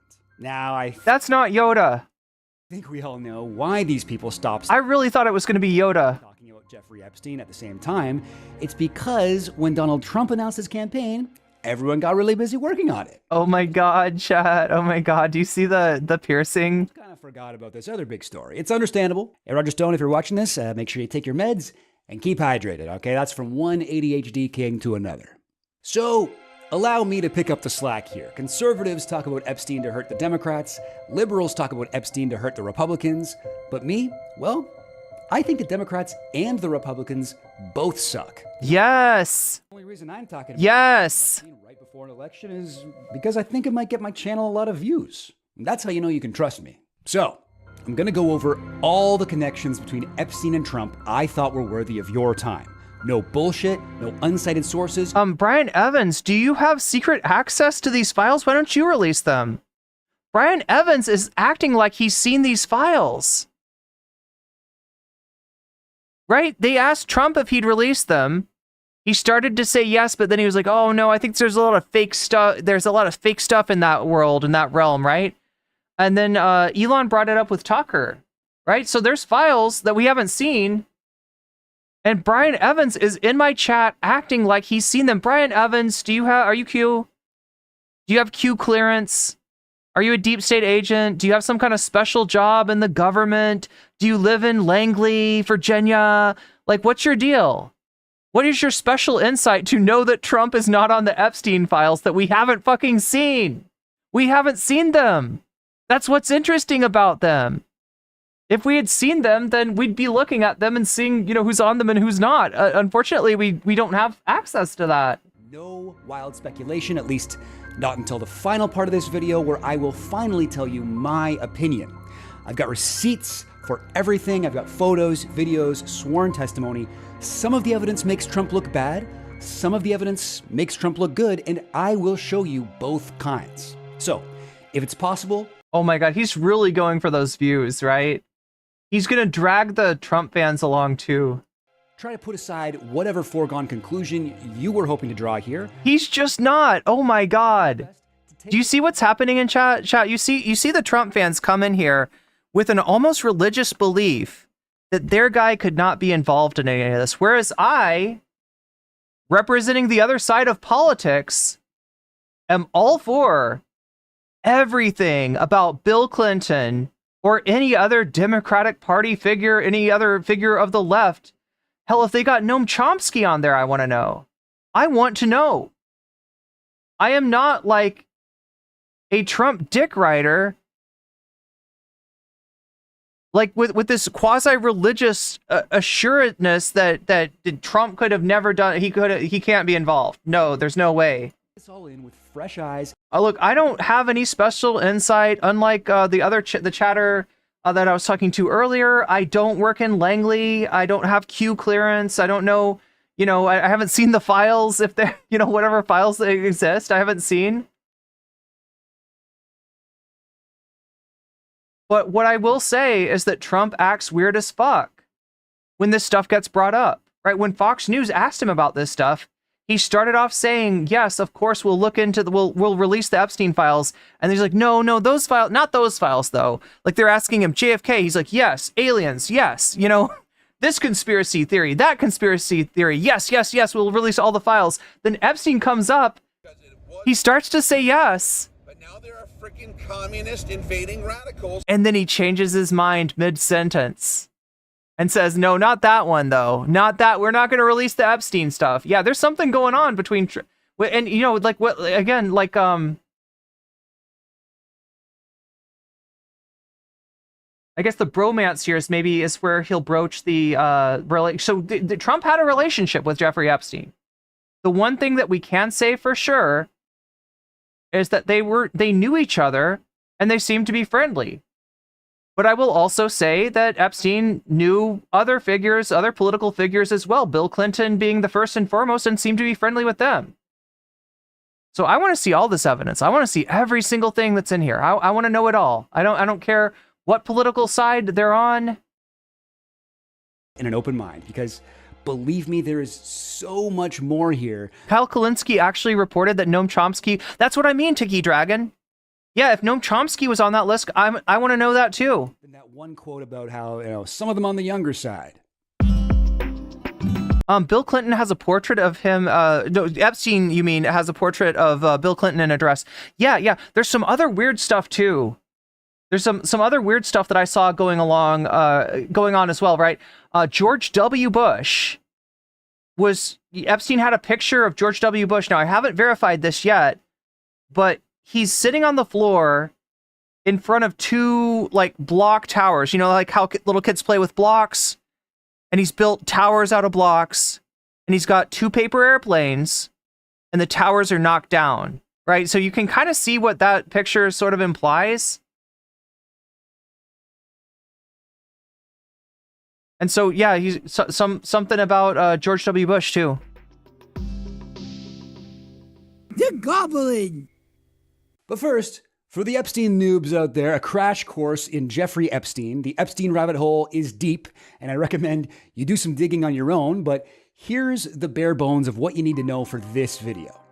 Well, there are many unsolved mysteries about Jeffrey Epstein, maybe the biggest one being, where did he get all this money? But from a period of time stretching from the late 80s, early 90s, through to his arrest in 2019, he appeared to control a massive child sex trafficking network catering to the rich and powerful. Journalist Julie K. Brown said she received a heavily redacted police report that mentioned over 100 Jane Does connected to Jeffrey Epstein as victims, but I'd guess his total number of victims is well above 1,000. Now, Jeffrey Epstein was doing this for decades, and he was personally abusing 2 or 3 girls a day, not including those he traffics to others. And due to his preferred age range, it's safe to say he needed to regularly recruit new victims. Within Epstein's circle, these assaults were always referred to by the euphemism massage. To help pull this off, Epstein worked closely for years with a woman named Ghislaine Maxwell. Maxwell seems to be some strange combination of girlfriend, assistant, and co-conspirator with Epstein. She apparently helped him procure young girls to become sex slaves, in their words, helped train the girls sexually, and even participated in the abuse herself. Ghislaine was a natural socialite who mingled effortlessly with powerful people, skills she used to bring many big names into Epstein's network. Epstein was first arrested in Palm Beach in 2008. Police had identified dozens of girls from that area, as young as 14, who had been sexually assaulted by Epstein. It was an open and shut case of child trafficking on a major scale with a ton of proof. But somehow... Joshua Grant says, if you haven't verified information, you shouldn't share it. That leads to misinformation. It sounds like, Joshua... But now there are freaking communist invading radicals. It sounds like you're afraid of the truth. Now, I am going to say, right, that all this stuff, unless otherwise proven, is in the realm of allegations. And you do have a point to the fact that nothing that we see here, even stuff that Chill Goblin has researched and he himself, thinks is true, you should check it yourself. You should look it up yourself. Don't take my word for it. Don't take Chill Goblin's word for it. But definitely don't take Donald Trump's word for it. Because I see a lot of Trump people in chat. All right? And the degree of trust that you have in a man who has conned people, who has been a scammer his entire fucking life, is grotesque and should be an embarrassment to you. Epstein pled guilty to one very small charge of procuring a child for prostitution. I'll just quickly mention here that it is impossible for a child to be a prostitute, only a victim of sex trafficking. So this case also had a very unusual non-prosecution agreement that stated nobody else who had committed these crimes with Epstein could ever be prosecuted. Epstein was sentenced to... So I haven't said that Donald Trump is guilty. I haven't said that Alan Dershowitz is guilty. I haven't said that Bill Clinton is guilty. I have said that all these people are acting weird when it comes to Epstein. That's all I've said. And that is undisputable. 18 months in prison. I have not only said this, I have shown you them acting weird. Only 13, and was allowed to leave the prison for 12 hours a day, 6 days a week. So he basically got away with it completely. Rotten luck. Epstein was arrested again in July of 2016, and this time there was a lot. So again, that begs the question, right? Why is Epstein getting this special treatment? Why is somebody that's been convicted of a heinous crime being treated almost like being given a sentence that almost doesn't seem like a sentence, right? Now, have I said that XYZ, law enforcement organization is corrupt? No, because I don't know that. Have I said that a certain judge is corrupt? No, because I don't know that. We don't know. We don't know. All we can say is that from the outside, it looks weird. A lot more attention on him. It seemed like we might get some answers, finally. But then, before he was able to testify, Epstein was found dead in his cell of an apparent suicide. Epstein did not Epstein himself. He'd been taken off of suicide watch 11 days earlier, and on the day of his suicide, his cellmate was transferred out, the cameras pointed at his cell just stopped working, and the two guards who were supposed to look into his cell every 30 minutes both fell asleep for 3 hours. Rotten luck. Wow. Again, chat, it's weird. It doesn't prove anything. You can't make any, concrete conclusions by virtue of this, but it's weird. It's weird. And so what does it mean when something's weird? It means you should look into it more, or maybe we shouldn't look into it more. Maybe it's dangerous for us to look into it more. But chat, they can't Epstein us all. So, at least I hope they can't Epstein us all. What exactly happened here? How could such a clearly dangerous person repeatedly escape justice for such terrible crimes? This fascinating question is not the topic of this video, but I will throw you a bone here. One possible explanation comes from the US attorney who agreed to history's most pedophile-friendly plea deal, Alexander Acosta. When Acosta was questioned by the White House administration about this in 2017, more on that later, Acosta stated, "I was told Epstein belonged to intelligence and to leave it alone." Jeffrey Epstein, a spy? Step aside, Sean Connery. We've got an even more problematic James Bond. How would that work exactly? Well, all of Jeffrey's houses from Palm Beach to New York to Little St. James Island appear to have been rigged up with cameras. One victim described a secret media room full of monitors. "I looked on the cameras and I saw toilet, toilet, bed, bed, toilet, bed." She added that it was very obvious that they were monitoring private moments.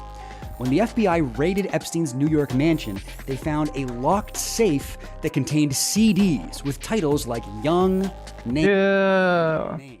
Geez, either Epstein was very private about his rap mixtapes, or those CDs contained important evidence. Well, instead of taking this evidence in right away, the FBI left them at the house overnight, and when they came back, the CDs were just gone. Rotten luck again. It just goes to show. Never put off until tomorrow what will allow you to expose a global child sex trafficking and blackmail ring. So my mom always told me. Now, whether they worked for an intelligence agency or not, it's possible that Jeffrey... Twitch chat, no Fed posting, okay? I know that these are some... There's some really awful, heinous crimes against some very vulnerable people, you know, children that seem to have been committed here, right? But do not Fed post. That is not the answer. Elon likely had a lot of very powerful dirt on a lot... Do not Xander Hall in my chat, okay? It's unreasonable to look at what evidence we do have and observe that they went out of their way to befriend celebrities, politicians, academics, and other powerful people, pulling them into a web of blackmail, recording them doing unforgivable... Twitch mods, can you make sure to, you know, if anybody's like, you know, we don't need to be talking about violence, okay? Anything like that comes through in chat, it would be awesome if that got deleted. Roger Stone has laid out a convincing argument that Bill Clinton is one of those people. Think of Epstein saying that Clinton owed him a favor. Now let's find out if the same can be said about Donald Trump. I'm going to focus on the evidence that is the most substantial and relevant, and I'll do my best to point out whenever you might want to take something with a grain of salt, like secondhand information, uncorroborated stories, or when the person reporting it has an obvious anti-Trump bias. Let's dig in. The bromance years. Now, if we were to... Okay, so here we go. This is what we want to know about. We want to know about the Trump-Epstein connection, right? Like I said, I can't watch this whole video, but if you want to watch this, the rest of it, his name is Chill Goblin. You can go check this out on your own time. We're going to watch a little bit of this before we get into the Anna Kasparian content, which is coming up next. I guess I'm gonna skip over the Kamala interviews for right now. Give Trump and Epstein so we're running out of time here. Treatment and split their time into eras. Is that what Taylor Swift does? I have no idea. Anyway, the most substantial one, the longest one, would stretch roughly from the late 80s to the early 2000s when the two were close friends. So let's start here. Though Trump said in 2016 that he barely knew Epstein, it's... Temporal Insanity, thank you for the Prime sub. Bringing us up to 39% on the dono goal. That is, what, 61% of the way from hitting that bonus goal and unlocking that bonus content. Pretty much confirmed that from the time they met until their falling out in 2004, Trump and Epstein hung out quite a bit. When did they meet? I'm not exactly sure. The date that keeps coming up during my research is 1987, but the only citation I could find for that was in Michael Wolff's book Fire and Fury, where he claims that in the late 80s, Trump and Epstein were part of a group of nightlife musketeers that regularly partied together.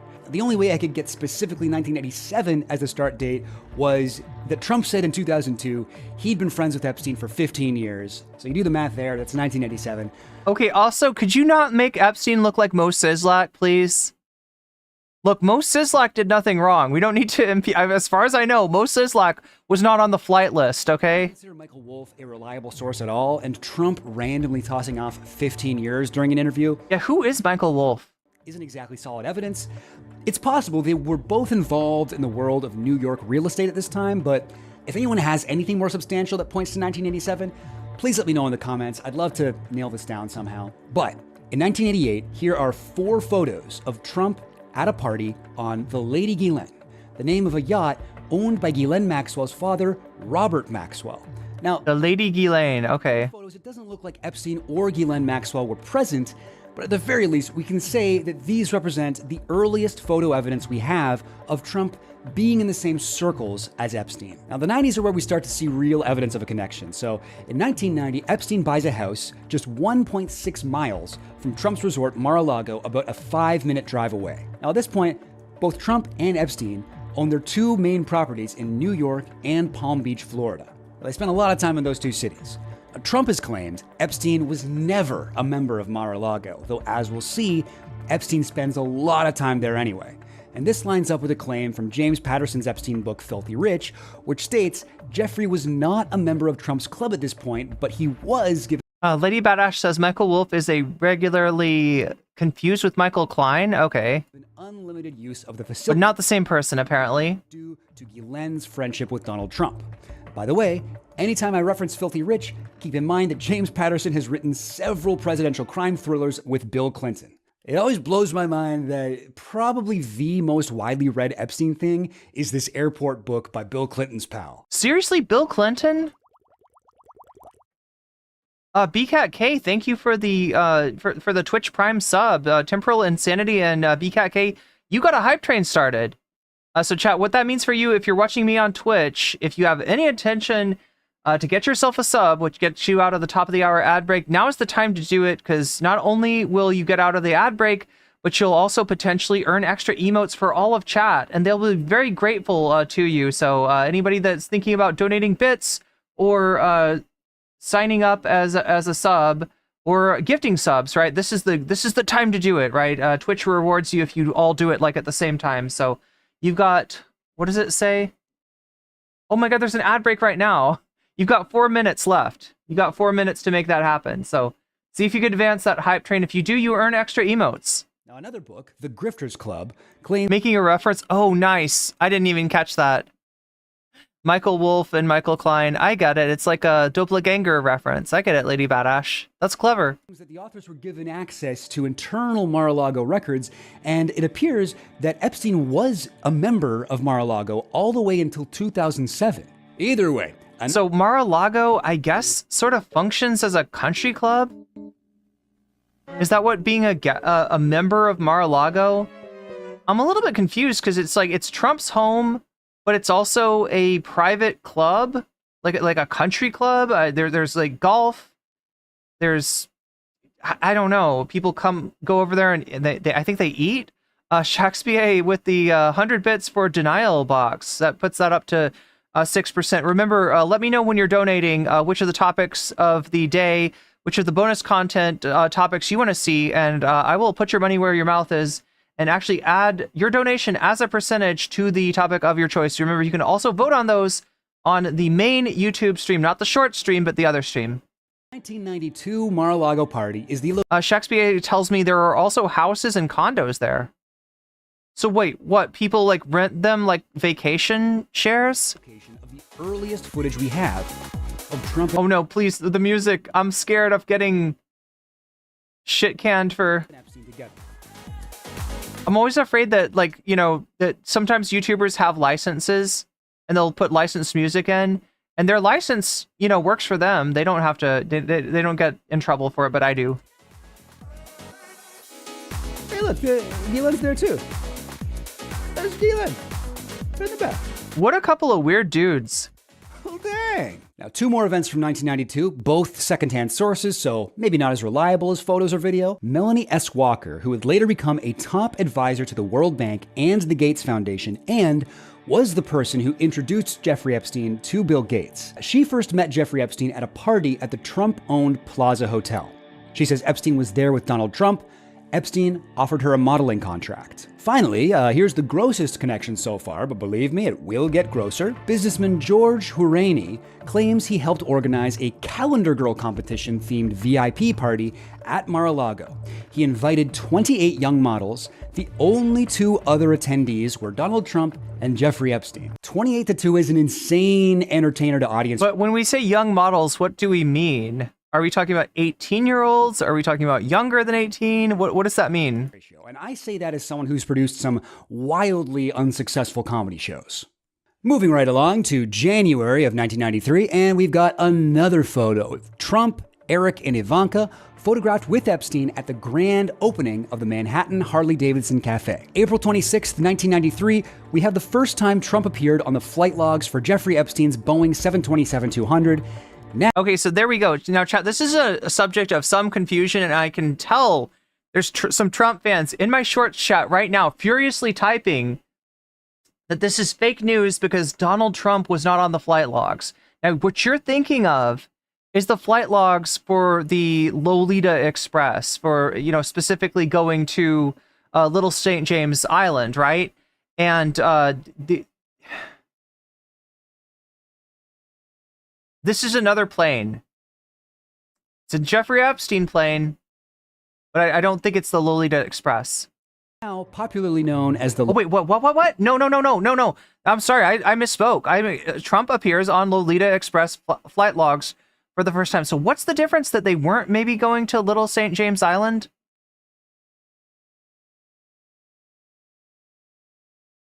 Lolita Express. Now, that year, Trump would be listed as a passenger 4 times in total. Now, the next 2 communist invading radicals. Okay, wow. So he is on the actually, this is new information to me. flights kind of tell a story. On October 11th, Trump, Epstein, and Maxwell fly from Palm Beach, Florida, up to the New York area. On October 13th, Tiffany Trump is born, back in Palm Beach.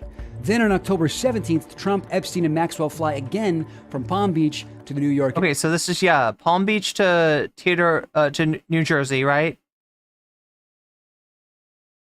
Palm Beach to Teterboro, New Jersey, right? So this isn't to the little St. James Island.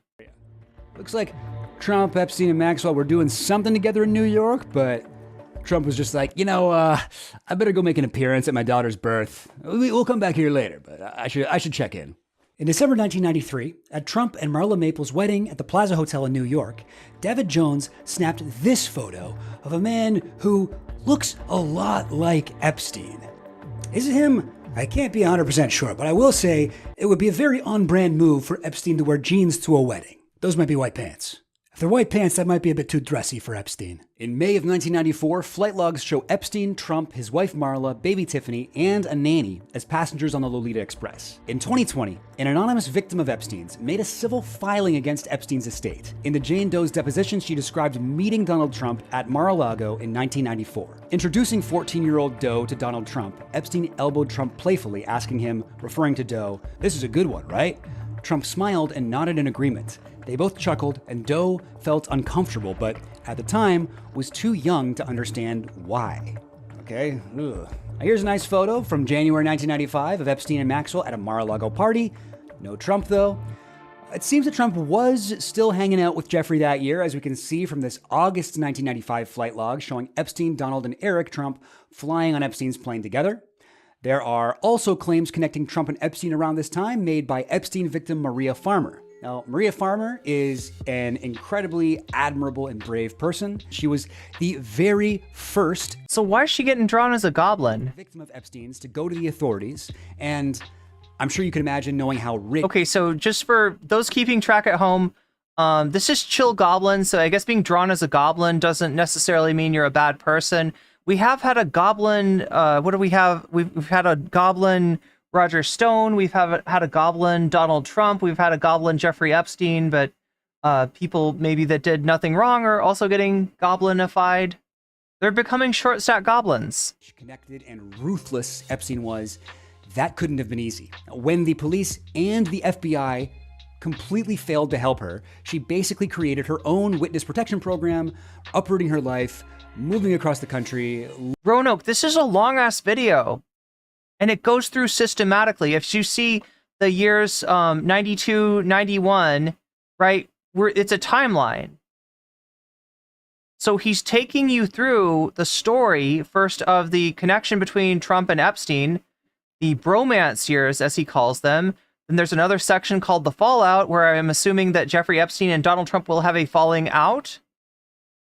Trump, Epstein, and modeling is another section after Epstein's first arrest, the campaign. So this is getting into Donald Trump's political career, right? This is very comprehensive. And it's comprehensive because it's trying to be thorough and accurate. I would think that if you want to get to the truth, you would appreciate that, but maybe you don't want to get to the truth. Maybe you're afraid of what the truth about the Trump-Epstein connection actually is. And if that's the case, then I guess you can click away and go watch something else. Living under a fake name for years. She's also a talented artist. I have signed up for the email to let me know when those prints are available, Maria. Let me know. I would like a print of the Seth Isles painting. Let me know when it's available, please. Now, Farmer worked as Epstein's concierge at his New York townhouse from 1995 through 1996, making her an incredibly valuable source on Epstein's New York contacts during that time. Now, she describes to the New York Times Daily Podcast. I'm sorry, what is the art reference that Chill Goblin just made? An experience she had meeting Donald Trump. It was evening, so everybody had left the office, and I'm sitting there in a running outfit, and my legs were exposed. And Trump comes into the office, doesn't say anything to me, looks at me and kind of snickers and stares at my legs. And Epstein comes out at the same about that time. Wait, I'm sorry, how old is she at this point? And Epstein looks at him and goes, no, she's not here for you. That's what happened. That's gross, no doubt. But snickering at legs is not a crime. However, Farmer directly named Donald Trump to the FBI as a likely co-conspirator of Epstein, as she explained further on the American Vagabond podcast. I named everybody. I named Donald Trump. I named everyone who I thought was a co-conspirator at the time. So I named Alan Dershowitz, Donald Trump, absolutely the Clintons. These are people that I saw coming and going. God damn, did I miss it? Did he say how old she? Because how old she is at the time, it's definitely pertinent to this. I knew were part of it, and I made it really clear that this is a very scary thing for children, and that I see between 5 and 10 girls a day going upstairs. And now that I know what's happening to them, I want it stopped. 1997, as you can see, a lot of things going on here. Sorry, let me just find her name. They going upstairs, and now that I know what's happening to them, I want it stopped. Okay, Maria Farmer. Let's let me look her up really quick, and just confirm her age at the time. We're talking about 1996. Maria Farmer. Here we go. Maria Farmer. How old? When were you born? Born in 1969 or 1970. Is that right? Yeah, 55 years old as of now, in 1996. So she's more of a. It sounds like she's not a victim of anything other than maybe ogling, and I'm just gonna confirm her age at the time. Because it was so peaceful up here, but now there are freaking communist invading radicals.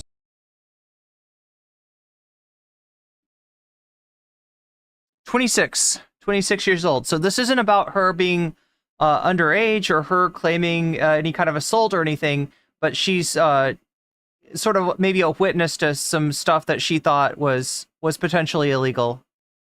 She's working at as a concierge at Epstein's New York mansion.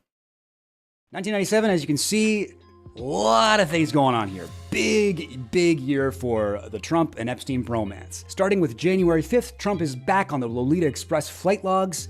Records show the passengers included Trump, Epstein, and Epstein's brother Mark. Now, we have corroboration that this flight took... So anybody who wants to claim that Trump was not on the Epstein flight logs, you're just wrong. We're looking at them. His name is there, all right? We don't see we haven't seen any of the logs so far going to Little St. James Island. I think that's the one thing that Trump can say, is that there's, at least as of yet, no proof that he visited Epstein's Island. But as far as the flight logs, yes, Trump is on there, and as far as I think Bill Clinton is as well. Place from Mark Epstein, who gave this testimony long before the flight logs were ever released. How many people were on this airplane? It was my brother, myself, Donald, the pilot, the co-pilot. I don't remember if anybody else was on the plane.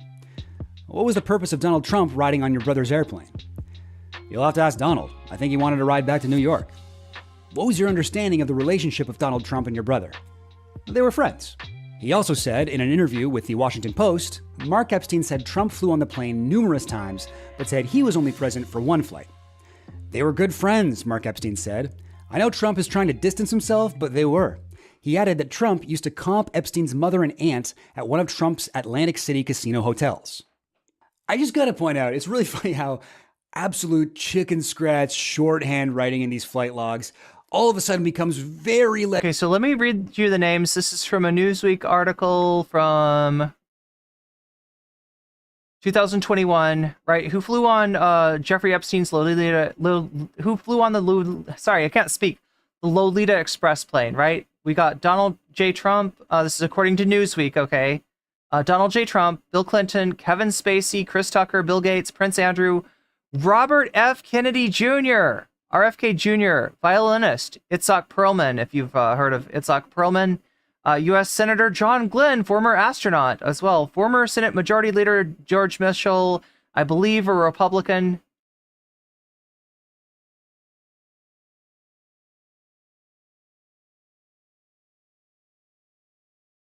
Little St. James Island was a regular destination for the plane, but none of those names should never necessarily be assumed to have traveled there with him. I don't know if we have a list of the people who actually went to the island.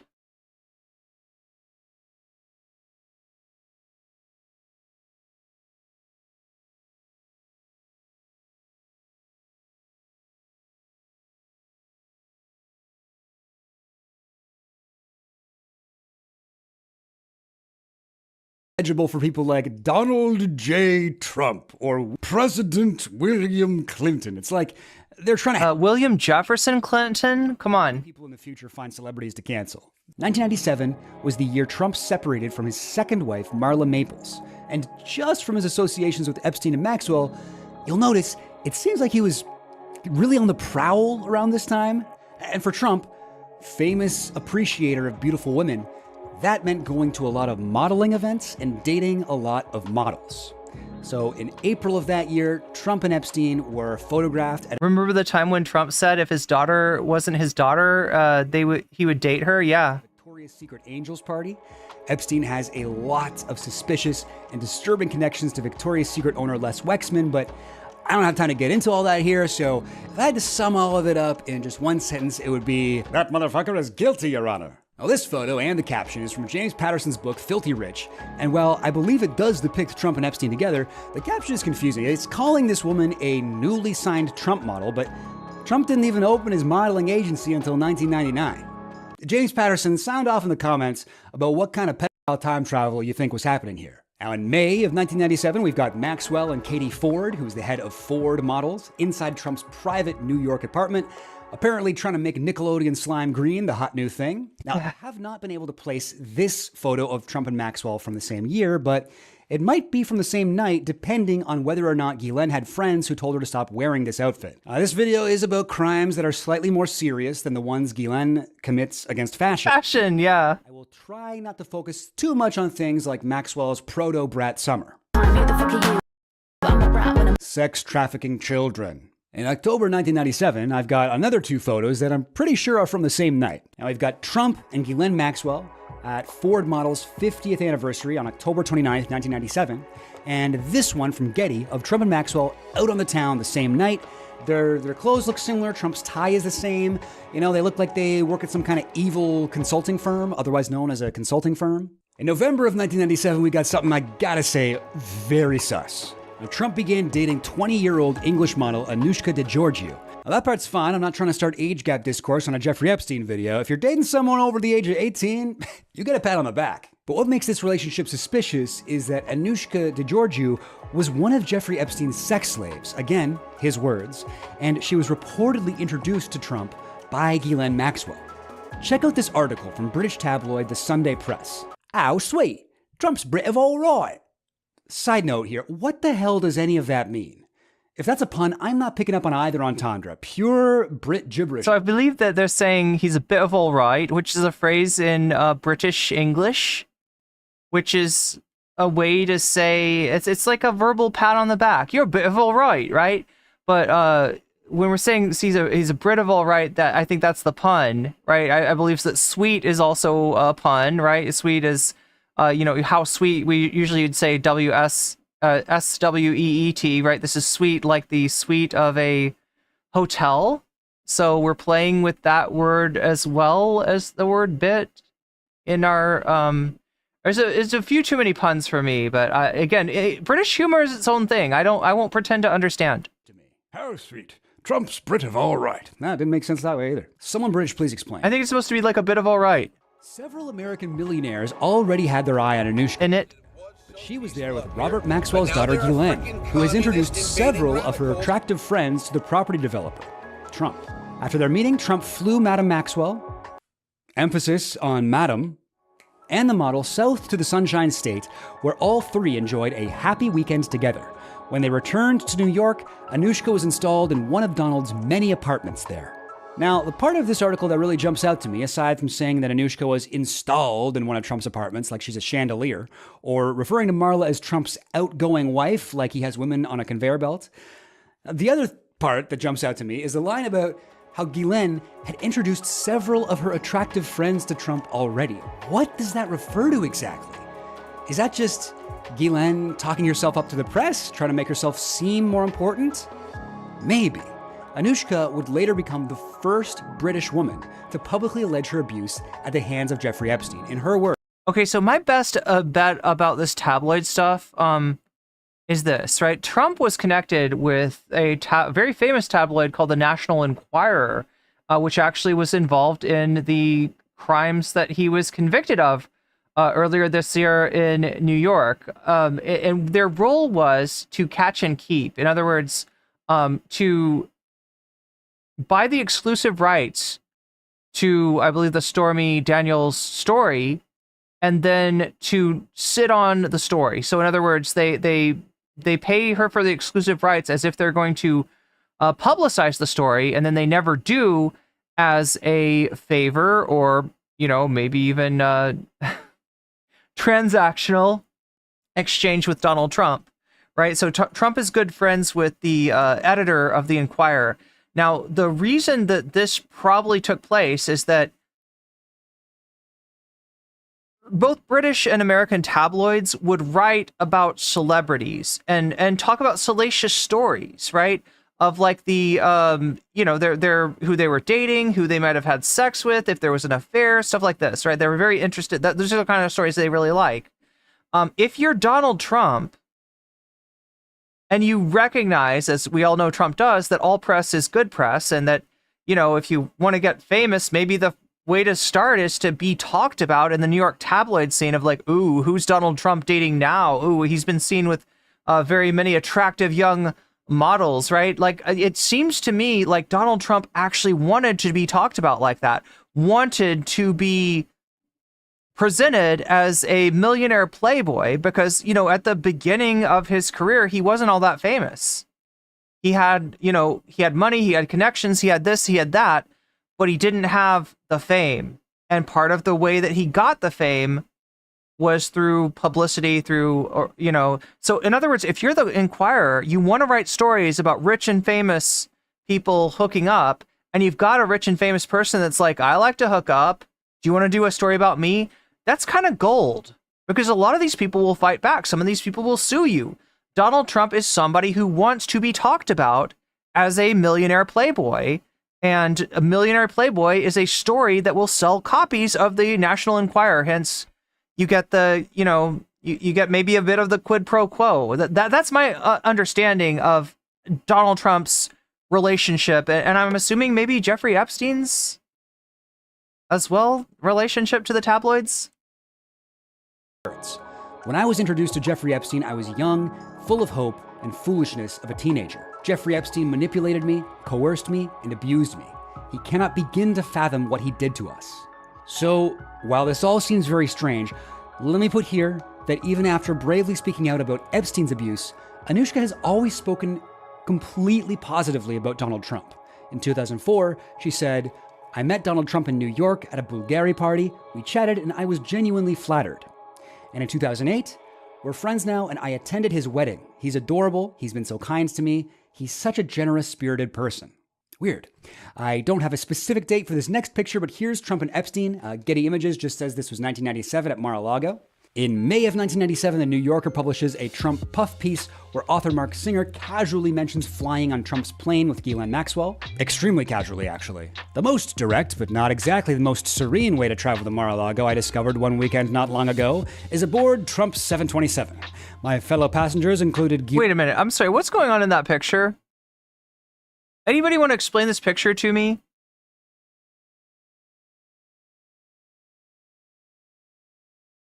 He's jumping in the air and spreading his legs. Is this like a thing that people do?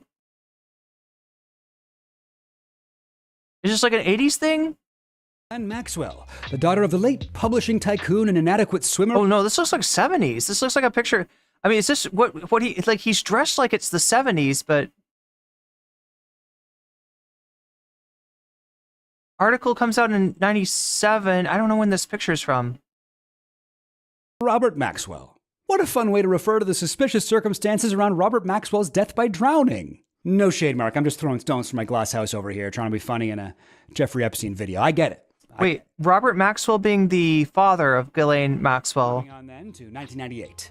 On Valentine's Day 1998, Trump attended a combination... Yeah, inadequate swimmer. That's kind of a... Valentine's Day / birthday party for his ex-wife, Ivana.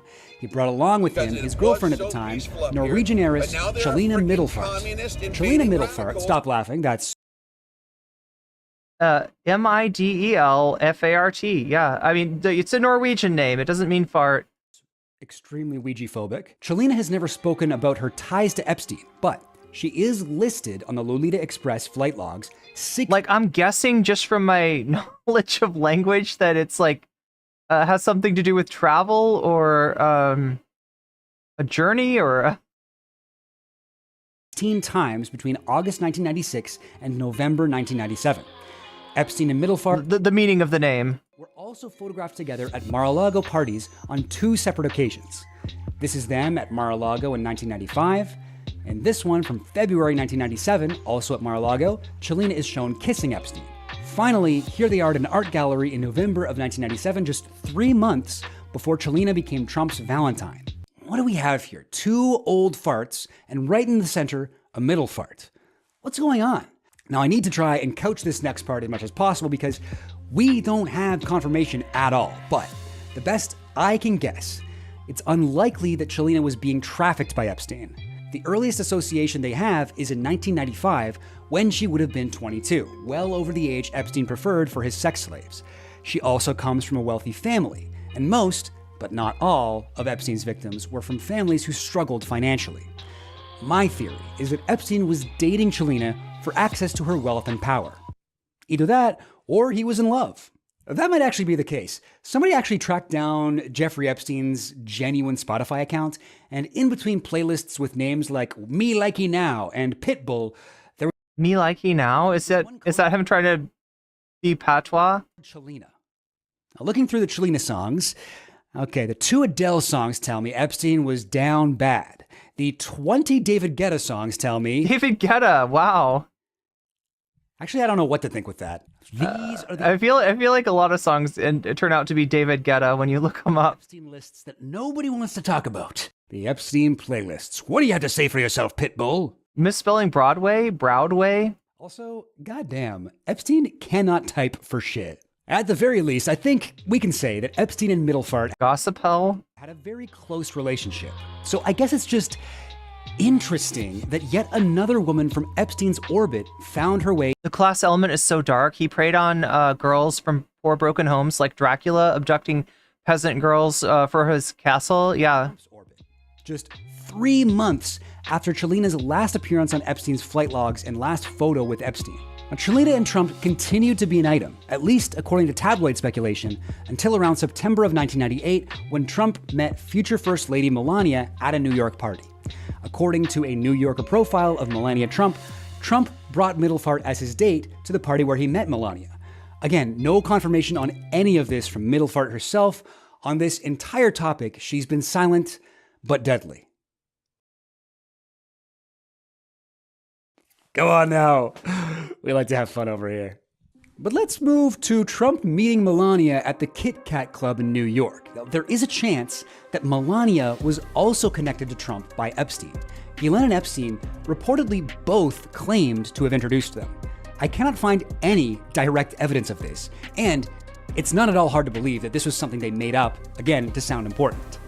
There is one pretty loose connection between Epstein and Melania, which predates the party where she met Trump. In a contact book of Epstein's dated October 1997, the second of Epstein's so-called black books to be discovered, he had contact information for Urcha Johnson, now known as Suzanne Johnson, who's often described in media as Melania Trump's best friend. Incidentally, here's Suzanne Johnson and Maxwell in 2012. It's time we checked in briefly with Chill Goblin's gut instinct. What do you have to say for yourself? I think it's way more likely that Epstein and Maxwell had nothing to do with Melania and Trump meeting. From what I can gather, around the time of Trump's divorce, they were trying desperately to hook him up with someone, right? Maybe when he ended up with Melania, they figured they'd just take credit anyway. In 1999, 16-year-old Virginia Giuffre, then Virginia Roberts, was working at Trump's Mar-a-Lago as a locker room attendant. Hate to imagine what kind of talk she overheard there. This is where she was recruited into sexual slavery by Epstein and Maxwell. If you're now, I believe she was underage at the time. Familiar with her? My memory serves me correctly. Virginia Giuffre is a truly extraordinary person. She has been the most public and vocal of all Epstein's victims, testifying in court, speaking in interviews about her experiences, and naming multiple powerful men who allegedly sexually assaulted her while she was underage, including Alan Dershowitz, Prince Andrew, and former... But I mean, Chad, if Alan was here, he would force me, he would threaten, he would legally threaten me to make me mention that Virginia Giuffre did, I believe, recant what she said about Alan Dershowitz after he threatened legal action against her, right? So, is really Prime Minister. Just so we're not going to get sued by Alan. Ehud Barak. She was underage, says BCAT-K. Though she hasn't accused Bill Clinton of sexual assault, she has said he knew what Jeffrey was doing to her and placed him on Epstein Island. This makes it notable that in a 2016 deposition, Virginia said, "I don't think Donald Trump participated in anything," and also denied ever seeing Trump at any of Epstein's properties. In almost any exploration of Epstein... But remember, she's recruited by Ghislaine Maxwell at Mar-a-Lago, right? So her connection to Epstein, to Maxwell, and therefore Epstein, is because by virtue of her employment at Mar-a-Lago. Virginia Giuffre is a hugely valuable source, but aside from being recruited at Trump's club, she was 15, says several wolves. Provides no connection between Trump and Epstein, so she won't come up as much as you might expect in this video.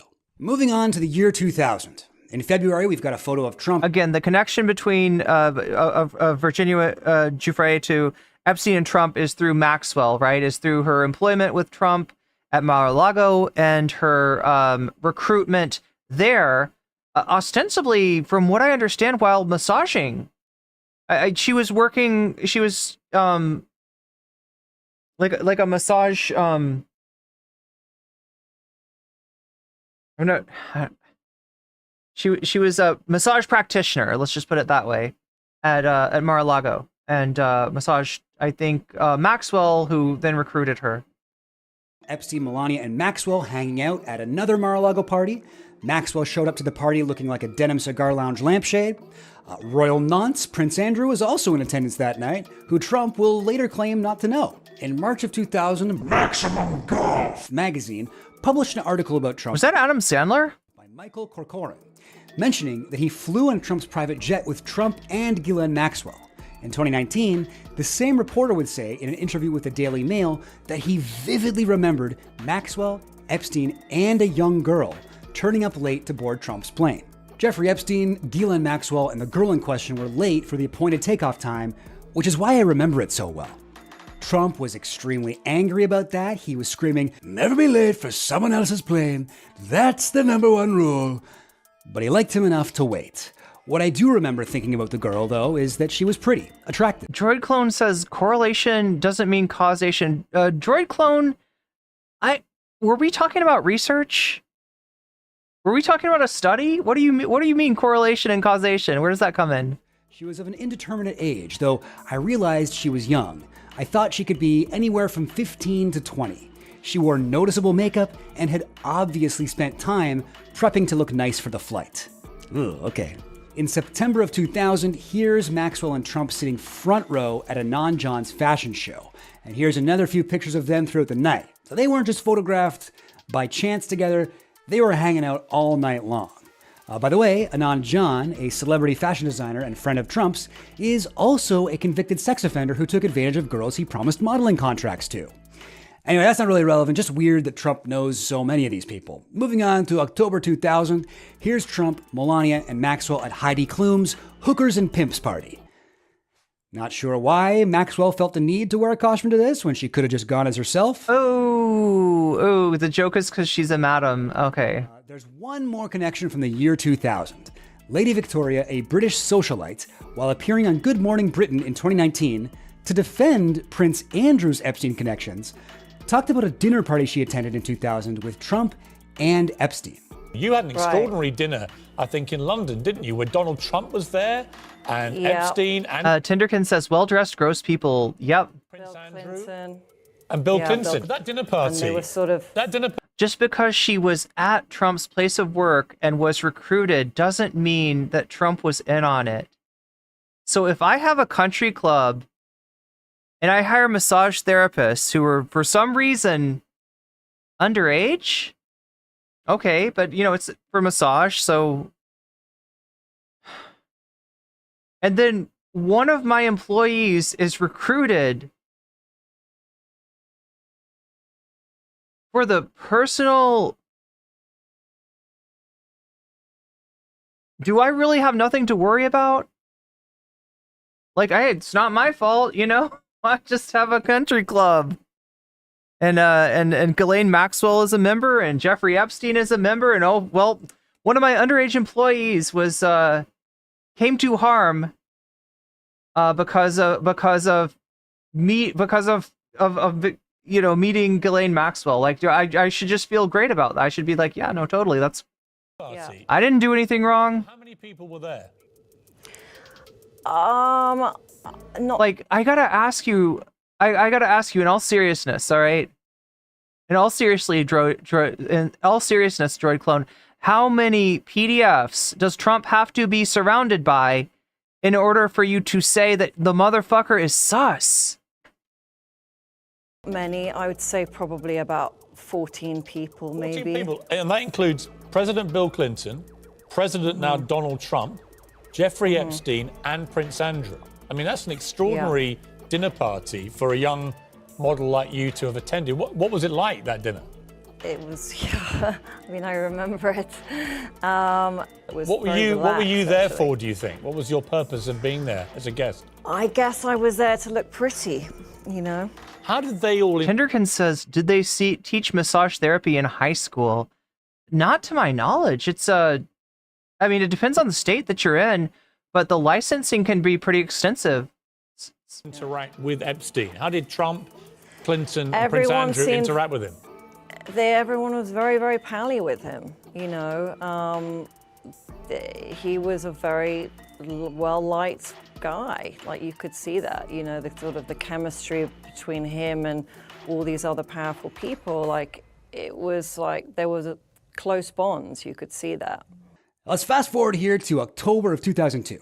A New York Magazine puff piece about Jeffrey Epstein comes out called Jeffrey Epstein, International Money Man of Mystery. Probably, you know, one of the most regrettable articles ever written. At one point, trying to get more information about Epstein, they reach out to Donald Trump, where they get a completely insane statement. I know you've heard this before. Everybody sing along. Epstein likes to tell people that he's a loner, a man who never touched alcohol or drugs, and one whose nightlife is far from energetic. And yet, if you talk to Donald Trump, a different Epstein emerges. I've known Jeff for 15 years, terrific guy, Trump booms from a speakerphone. He's a lot of fun to be with. It's even said that he likes beautiful women as much as I do, and many of them are on the younger side. Droid Clone, what have you to say? What have you to say about this? What have you to offer in defense of your parasocial daddy? And why do you feel the need to defend this motherfucker? Look, I am of the left persuasion rather than the right persuasion, and you don't see me here defending Bill Clinton because of that. I do not view myself as having a horse in this race. I think that Bill Clinton is probably a creep. Again, we can't make conclusions. Everything here is under, you know, is allegedly, right? But there's a lot of smoke for there not to be fire around Bill Clinton, just like there's a lot of smoke for there not to be fire around Donald Trump. All right, we're not drawing any conclusions here. But now there are freaking communist invading radicals. But how the fuck do you resolve he's a lot of fun to be with? It's even said that he likes beautiful women as much as I do. Many of them on the younger side. No doubt about it, Jeffrey enjoys his social life. I'm sorry. There's just too much weird shit with Donald Trump and And it should make you uncomfortable. Not that any of us should be in the position of deciding that, Trump or Clinton or whoever, goes to jail. We're not judges. We're not part of the legal system. We're not, we're not law enforcement. But you have ostensibly a very large choice about who you can vote for political office. And I would say that the probability that Donald Trump and Bill Clinton were involved with some of the more unsavory, some of the more morally reprehensible activities of one Jeffrey Epstein is enough reason for me to want to vote for neither of them. But that's just me. Maybe you're okay with maybe accidentally voting for a PDF. I don't know. No doubt about it. Jeffrey enjoys it. Maybe that's just how you roll. Social life. Now, Trump would later tell Brad Edwards, a lawyer for the victims of Epstein, that he never said that. And it was something that Epstein made up and put in the article. But come on, first of all, just read it. That is definitely a Donald Trump quote. Terrific guy. There's only one person who talks like that. And second, does Trump really expect us to believe that the notoriously media-shy Jeffrey Epstein, a man who had been running a highly illegal international child sex trafficking ring for around a decade at this point, would have written a fake quote for Trump to say that he likes his women on the younger side? Give me a break. Trump's denial only makes me more positive. No, that wasn't Donald Trump. That was definitely John Barron. He actually said this. Obviously, Trump lies constantly. I think even his supporters know that. But he also sometimes tells the truth too much, like more than would be in his best interests. I think this New York Magazine quote was one of those times. I've got more examples of honest Trump coming up. But first, in November of 2002, we've got Trump, Maxwell, and Melania photographed at a Dolce & Gabbana party with Naomi Campbell, who incidentally also has a lot of suspicious ties to Epstein. I'll make a video of those next time she runs for president. In March of 2003, Trump was listed by 2 sources as a dinner guest at a party at Jeffrey Epstein's Palm Beach house. Guests included Mort Zuckerman, Google co-founder Sergey Brin, David Blaine, Leslie Wexner, disgraced British cabinet minister Peter Mandelson, Bill Clinton aide Doug Band, Donald Trump, and some barely clad models. Now, this one's just kind of funny and definitely not convincing evidence of anything, but I have to include it anyway. In 2003, Trump published a book called Trump, How to Get Rich. Really impressive they were able to stretch Be Born into Wealth into an entire book, but I digress. There's a chapter that's just a week in the life of rich person Donald Trump that contains this paragraph. To be fair, to Donald J. Trump here, the big deals from the star of The Apprentice. But now there are freaking communist invading radicals. The one thing that Donald Trump ever did successfully, because remember, he lost his ass on a lot of his financial ventures. In fact, it's estimated that were somebody like Donald Trump, instead of trying to become a real estate mogul, trying to become a casino impresario, all of his other, failed attempts, right? Were he to instead make some very conservative investments in index stocks like the S&P 500, he would be a richer man than he is now. So in other words, he's not just like a mediocre businessman, he's a bad businessman. He made investments that paid off less than the easiest, most basic investment you could possibly make, right? But yeah, The Apprentice is the one thing that he did that was successful, right? As a reality star, Trump was very successful. That is one thing that I will say on his behalf. Mysterious Jeffrey calls in. As mysterious as Jeffrey is, he's one of a few people I know who can get by on just a first name. My staff never asked for a last name in his case, which in a way puts him up there with Elvis. Not that Elvis calls in much these days, but you never know. Now, I'm sure Trump hired a bunch of ghostwriters for this, just like every book he's ever written, but... Yeah, he's not, as far as him as an author, he's sold books, you could say that too, right? He's made money off of books, but again, like Chill Goblin is saying here, from what we know, he didn't write any of those books. He hired ghost authors. You can't look at that paragraph and honestly tell me Trump's hand wasn't present in the writing. Nobody can capture Trump's voice that well. That stream of consciousness part about Yeah, how do you bankrupt 2 casinos? Good question, Earthkeeper. Might as well be a retinal scan. Was this about Jeffrey Epstein? Who knows? It was about Jeffrey, the Elvis of pedophilia in a way. Okay, just checked on Wikipedia. Turns out Elvis was the Elvis of pedophilia. God. Oh, I didn't know that about Elvis. Is that true? Pedophile is such a funny word. Like, oh wait, what was the deal with Elvis? Didn't he marry like somebody in his family or something? You really are missing out by not checking out my Patreon for the He started as an apprentice, which is the lowest degree of the Church of Satan. Uncensored version, because, the Elvis of pedophiles, just doesn't hit as hard. Oh, what happened to free speech?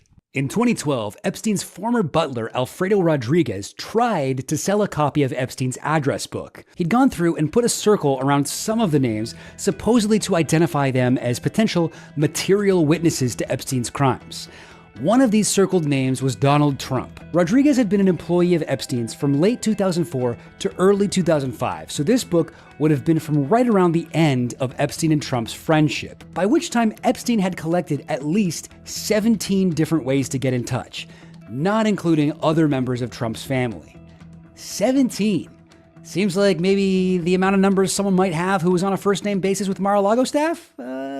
Just saying. Just a little funny side note here. Alfredo was arrested for trying to sell Epstein's contact book, and he spent more time in prison than Epstein? His boss did. No! He died shortly after, at the age of 60. Oh, there's so much I don't have the ripe old age to get into. Anyway, but it's time to close this era of the Epstein-Trump time. Okay, anyway, it's also time to close our coverage of Chill Goblin's new video for several reasons. One of the reasons being that I have promised chat that I would cover Anna Kasparian's interview with Jillian Michaels tonight, and I intend to keep my word. And the second of all being that you should probably watch Chill Goblin's video, right? I'm not trying to give away the ending. If you want to see more about this, if you want to, continue the rest, it's a very long video. We don't have time to watch it all. And I gotta switch it up. I gotta do the content that I get paid the not so big bucks to do. So we're gonna do that. So right now is the time that we're gonna switch topics. If you're watching me on Shorts, you can feel welcome to join me over on the not so short stream, right? I'm gonna give you the link to that right now. Here we go. Boom. Boom. We're gonna be talking about Anna Kasparian. We're going to be talking about Jillian Michaels, and I guess Matt Walsh comes up as well. So if you want to check that out, feel free to join us over there. If not, do as you will, right? But there's the link for it, and I'm going to end the short stream, and it'll probably raise you into my other stream regardless. But yeah, there's your link if you want to. That's the easy way to get there. But yeah, we're going to continue this over on the full scale stream. The full scale, what am I trying to say? The full screen stream. Yeah, if you want to see me in full screen, I'm going to be over there.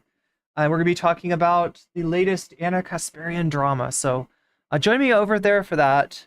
And we'll be back on Shorts again probably tomorrow. So thanks for hanging out with me. Make sure to like the stream. And I'm going to end this stream and send you all over there to the other stream. So see you on the other side.